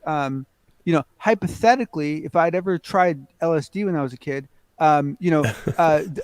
those experiences start out very geometric. Right. I think with every rave that I wasted good time on, where I could have been probing these issues with rave music and dance beats that don't stop. And I mean, yeah, I wasted a lot of time in the 90s and early 2000s. Some of my fondest memories dancing till the sun came up, and just lasers and ecstasy and all sorts of drugs, and just so much fun, man. Just so much fun. Incredible music. See, I always Dave's got Junior's face the nonstop dance. Don't lift tease up, John. It's so fun. Nicole, have you paid much attention? Then you mentioned you've been really looking into the experiencer music and stuff. I'm sure you've come across this already, but what are your thoughts on cymatics? What are cymatics? Give me more to go on. Yeah. Okay, now let's hope I got this right. God's sake, I was really hoping. I was like, oh, they're just gonna take it from there. If I'm not mistaken, this is when you can put sand, right? You lay it on and then they'll play a frequency through that or a certain sound wave, and it makes these formations and shapes. Oh yeah, right. And they if look I'm not like mistaken, this is circles. cymatics. Yeah, it's very intriguing. Yeah, they do. Brings in the idea of, like you were saying, John, the geometric shapes and formations. I really think, not to get too woo-woo with it, but I guess we're okay to do that here. There is a lot to this idea of changing one's reality and altering it once you do that in the mind. Once you go in and you start to, and I don't remember the name of this, but there was one study similar to the binaural beats that was the only what they were measuring. They were showing how it was on a DNA level, it was changing the people genetically, and they were able to use a UV light and watch this process take place between negative and positive states. So, and that's pretty powerful. That's saying you're actually altering one's perception DNA in real time, which is fascinating. There's a researcher in, I believe it was in Japan, that did this really interesting study where they were projecting emotion onto water and freezing it, right? Beautiful. And getting all sorts of different shapes and stuff. And if you think about it, we are, like how much are we made out of water, right? And so you're going to have that same sort of relationship possibly, right? What was awesome about that study is that when they projected emotions like love and joy and happiness onto this water, the shapes were very clear and concise. But when they projected things like anger and fear and hurt and frustration, the pattern seemed very jumbled and incoherent. And yeah, when you think about if thought can affect water molecules and how much your body is full of water, like that's just mind over matter, mind over water. And even though the verbal communication or nonverbal communication is really huge for us, or at least we're told that we're like, 70% of all communication, maybe a little bit more than that, is done in a nonverbal format or fashion. But that same study in the same vein as what you're talking about, where they also did it with the plants, right? Where they just spoke nicely to one, and then the other one, he just cussed them out every day. He'd go yell at them to the point to where some of those trees didn't even produce fruit. They didn't produce anything. Wow. So that idea that everything has this consciousness, and the first time I heard that, I was like, I don't know. They're like these rocks. I could see something living like a tree, but they're like down to the rocks, and how the water carries this memory over time. It was a bit of a concept to try and process, I guess. But then if we think about how we're all made up of everything, right? We're all connected to the space chunk. Is it worse space? That's the term that they're using on it. Then it would make sense that we are connected to all things. And all things, they said, who is it was telling us this? It was with Ben and Joe, and they said when anything is being cut down a tree or any of that. When it's dying, all things cry. And I was like, that's crazy. They were talking about the smell that grass emits, how it's like letting other grass know it's dying. Yeah. And we're like, oh, this smells great. I love the smell of fresh slayed grass in the morning, I guess. Like murder cries. It's like, ah! But no, I love that. And it is fascinating. And I just lost my other train of thought. But it is all connected. And that's what it was. It was making me jump to that electron. We're all the same electron in the same point at the same time, jumping all over the place. So it's all connected. Heck yeah. Hey, John, really quick, since I'll bring it up here. So I kept looking after you and I chatted. Did you hit up Dave? Did Dave know anything about this? Did he know, like, anything being wrong with that? Am I just crazy or what? What's up? Are you sure that nothing happened that way already? In relation to the interview that I remember. No? Are you still there? John's muted. Yeah, oh, correct. okay. No, I was Sorry. muted, but your phone died. Yeah. Go ahead. Oh, you're fine. I was on the YouTube end. Anyways, I was like answering a question. I was like, oh no, maybe I froze. But yeah, I could have swore that has gone down. So we'll see what comes the 10th, I guess. I just didn't know if you'd mentioned it to Dave and see if. No, I didn't. I think Willy might be having a premeditative what do they call it? The Mandela? No. Where he's seeing a different reality. He basically thinks he's already seen that November 10th panel. And he was totally confused. He was like trying to find the recording of it, and I'm like, dude, it hasn't happened yet. And he's like, no, I've seen it. It was a black table, and like there was these drapes, and like he was describing it, and I'm like, sorry, man, like hasn't happened yet, but congratulations, that's super cool. Last week, John, I was trying to convince Willy that I was on UFO Garage like 4 or 5 years ago. That did happen. And I told him, I was like, there's no way. They've only been around not even 2.5 years. I've been here for 3 years. And then I started thinking about it, and I was like, maybe it was here. Yeah. To me, it was 5 years ago. But just to touch back on the previous topic about the whole feelings and so forth, one of the weirdest examples I can give of this is my younger brother. Okay, so my younger brother he's 6'4", he's good looking, he has a very high IQ. He's got a good, works for Apple, great, all this stuff, right? And all growing up, he would get so frustrated with me because like everything I tried would work. And he goes, I'll try the exact same things you did and it doesn't work. And he viewed himself as always having bad luck. And I viewed myself as always having good luck. And we basically both lived lives together with him having this very negative outlook and me having a very positive outlook. And you can see the effect. It's startling, right? I mean, it's a reconfirming fantasy, right? Like, if you believe that you are unlucky, if you believe that things always go against you, if you believe that you always draw the short straw, if you really believe it, it'll happen. And the flip side is also true. And I think that, it doesn't just show itself in water and in plants. I think it can show itself in the very flow of your own life. I really do. Yeah. Hide and seek champion. Oh, sorry. Chad was asking about the bottom part.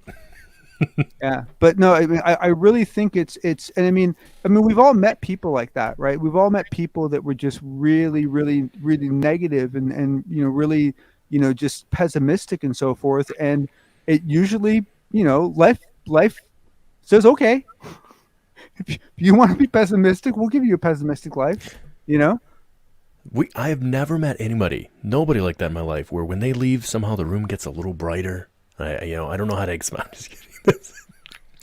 I don't know if that's always the case, but hey, without balance, right? There's balance to everything. And I don't know. I feel like sometimes too that's where I don't like focusing on negativity.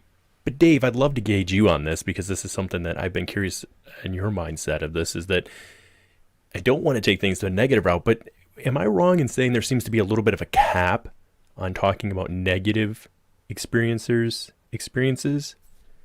that we don't really, yeah. No, I don't know. I think with like what do you say negative experiencers? What do you mean by that? Well, I don't mean negative experiences themselves. I mean they had a negative experience, and it wasn't it's not one that we're out there telling and sharing with the world. You know what I mean? Well, I can jump in if you want. I think what I've discovered with my research is that people do have that negative experience. Like, I mean, it's not always the abduction scenario negative experience. It can be the gamut. But I think with people that stick with it and are really pushed to try to figure out what's going on with themselves and the phenomenon, I think 98% of the time you hear that they say their experience went from positive or from negative to positive after they came to some sort of faith leap moment, or they've embraced what's happening, or they've met it head on, I guess you could say. But I've never known anybody that has pursued it to the max that it hasn't changed in some way, shape, or form for them. People they always contact me after I say something like this, and they say, it's always been bad for me. It's never gotten better. I want it to stop. And yeah, there's always going to be some of that, but they also limit themselves on how far they're taking their experience. So, and I also can't help but wonder, and please, I don't mean to offend anyone whatsoever, because Right. I don't think this is a bad thing, but to me, I also wonder if there's some element of Stockholm syndrome involved. In that, you know, when you are in a powerless situation and you are being harmed, the natural human tendency is to flip the table and start relating with the person who's controlling the room, right? I mean, this is the whole reason why when I was a kid and I was scared to death watching horror movies, I started relating with the killers, right? Because, you know, like I didn't have to worry about them getting hurt, right? Like, you know, like I could laugh at them, you know, I could laugh at Jason, you know, killing all those dumb teenagers, right? Because I didn't relate to the teenagers, right? So it's that same thing where you try to normalize the fear, you try to normalize the pain, you try to take ownership of it. And so I don't consider Stockholm syndrome to be a weak thing. I think it's a very healthy way of dealing with trauma. But I can't help but wonder if some aspects of these experiencers turning it from good to bad is just their perception. The way I've heard it conveyed, I think, I just did a great interview with an experiencer, which I don't have posted yet, but I think how she described it relates to not just her abduction scenarios, but her other experiences where it's like the death of your ego. So once you start down that path of meditation and enlightenment, and you realize that you're in the midst of lessons. And one of those lessons that is kind of a catch-all, I think, or broad enough, is that ego death. And I think a lot of the scenarios that are fear-based kind of fall into that category. And my lady that I just interviewed, she said literally she tried every scenario, you know, say this, give them what they want, do this, do that. And it was that letting go and accepting that, you know, the ultimate harm, or she might die in this, or they might be trying to kill her, or whatever harmful thing is there. Her last option was to go with it, fine, just submit. And then that's when it changes. And it's like, that's where it went from a scary ET scenario to more of a light being, higher self scenario. So, but it's like, is that really a good thing? I mean, it's all perception based. It is. There are elements of Stockholm syndrome in there. Like, I don't know. Yeah, and I don't bring that up to focus on negativity. No. But I think it's a good question because honestly, I don't like how, like, actually, it's funny. One of Angelique's handlers and I got into it once on Clubhouse because he was talking about experiencers and he was painting this, love and light, rainbows and unicorns and this and that. And I was like, well, wait a second, you can't, like, don't give people the wrong impression. It's not like that for everyone, right? It's sure for some people it changes, but there are a decent number of people that have had like really horrible experiences, like right. really horrible experiences, like experiences that like there are portions of their experience that were so bad they still won't talk about it, right? Yeah. And then there are other people that had really bad experience when they were kids, but you can't just say it's all rainbows and unicorns, right? And boy, did he get upset. He did not want me talking about negative. Basically, he turned all around and said it was all their fault. Right. Which I thought was incredibly dangerous. Which is kind of like the BFRO taking stories in, but then changing it. And in my opinion, they have again that narrative that it's you guys talked about that happened in the ufology community where it's, if it wasn't this, this, and this, well, then it didn't happen. And it's like, well, there's balance in everything. So there is a spectrum here. And I think to disregard those people who've maybe not had the positive experience and we're not going to share that story, I don't know. And that's why I respect like Samantha Mowat. She shoots pretty straight on it sometimes. She's like, hey, yeah, I've been some places where, maybe we're just on that food chain, Yeah, but her way of explaining it is so disturbing because she's like, it just happened, blah, blah, blah. And then it was like the head fell off. And then like, she's like so happy about it. Like, it's creepy. It's like, I mean, don't get me wrong. Like, I'm in awe. Like, I'm completely, like, I have so much respect for her because she handles it so well, but it's kind of disturbing, right? She's so okay with it. It blows my mind. Right. I think though that she's leveled up. You know what I mean? Most of us at our base understanding, like with what we're talking about right now, like we won't even admit that we can change like our day-to-day circumstances, like a toxic work environment, like you can change that by what you bring into your work environment.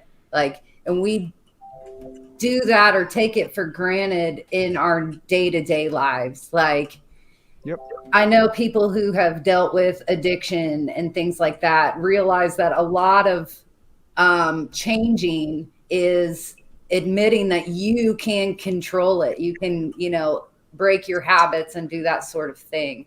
I think we teeter in this world too. I mean, when we're taken out of our element, there is that fear.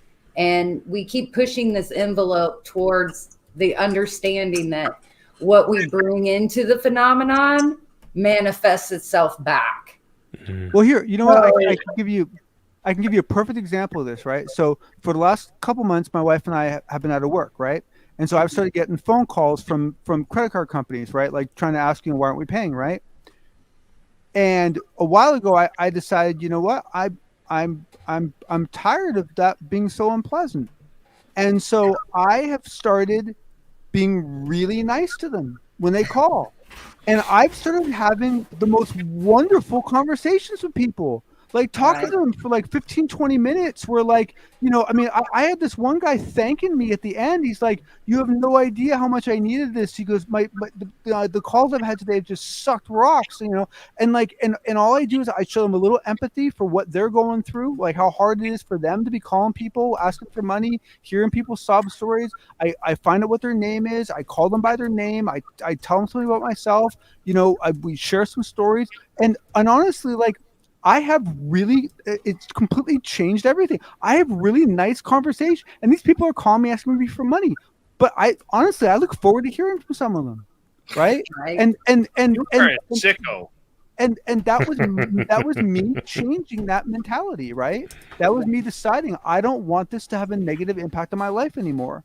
So I'm not going to let it, right? And so just by me changing the tone of my voice when I talk to them, right? Like you get on the phone, you sound like a victim, you sound like you're in a woe is me state, and they'll act toward you that way, right? You get on the phone and you're in a good mood, and you know you're just like, yeah, no, I can't pay you. I have no idea when I'm gonna pay you. You know, I don't know.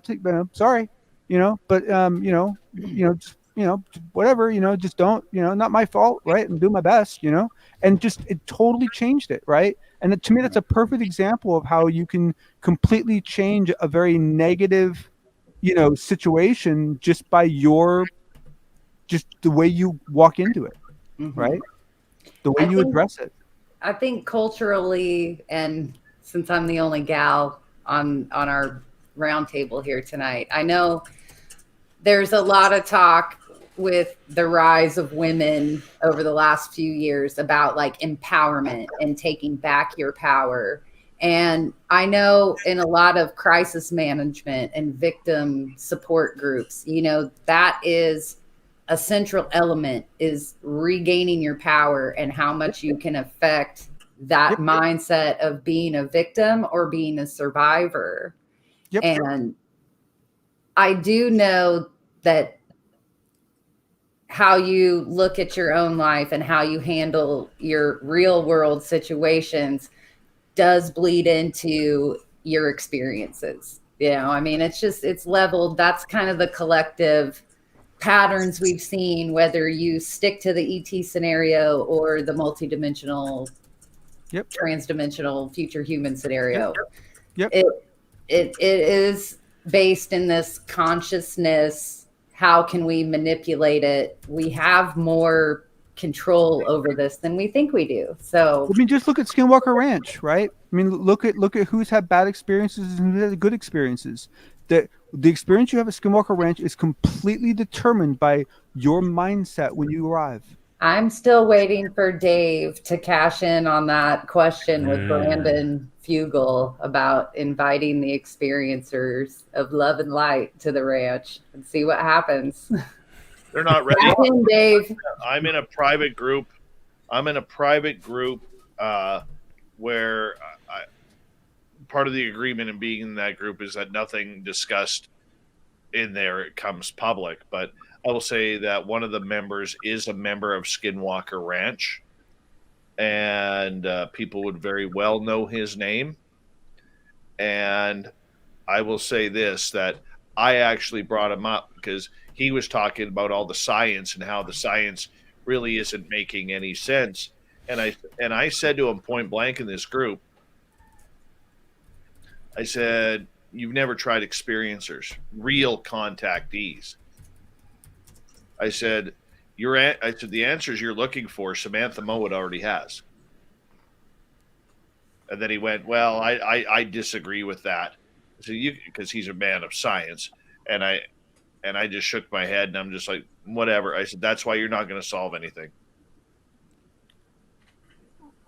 Well, right? I mean, that's not. Yeah, I mean, I don't know to what level of an experiencer would be required, but I know of one person that went there specifically because they had abilities and basically I think was only there for like 2 weeks and had nothing but positive experiences. Even George Knapp has never had a negative experience there, right? There are several people who have never had a negative experience there. And then there's other people that have had horrifying experiences there, right? And it's the same place, I mean, it's the exact same location. What do you think's there, John? What do you think's doing it? So right now I'm floating between 4 different scenarios that are variations of each other. I think that it's most likely what used to be called a thin place, a place where barriers are thinner, and it allows for things to have more influence. Specifically, what was seen by Eric Davis of the infrared hole opening up and a thing crawling out. That's that's uh, that's pretty hard to explain, you know. At the same note, I think that for example, I think that the hitchhiker phenomenon is the same as the poltergeist phenomenon.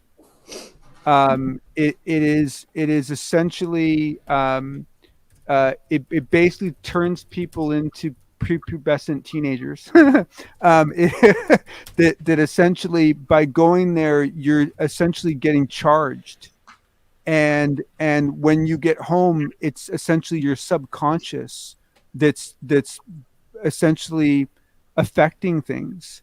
The same way that a poltergeist is the abilities of someone in the house. It's not an intelligent, conscious entity of any sort, right? It's a completely mindless entity that just closes and opens, cupboards and knocks plates off things and does a lot of physical stuff, right? But it's not like, you don't. If you hear talking, if there's anything communicating, it's a whole different ball game. But if it's just poltergeist activity, it's usually just one of the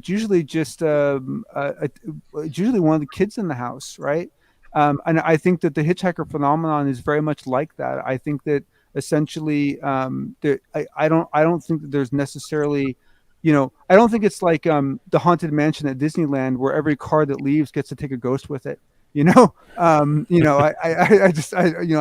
think that's what's going on. But the big question I have is that is there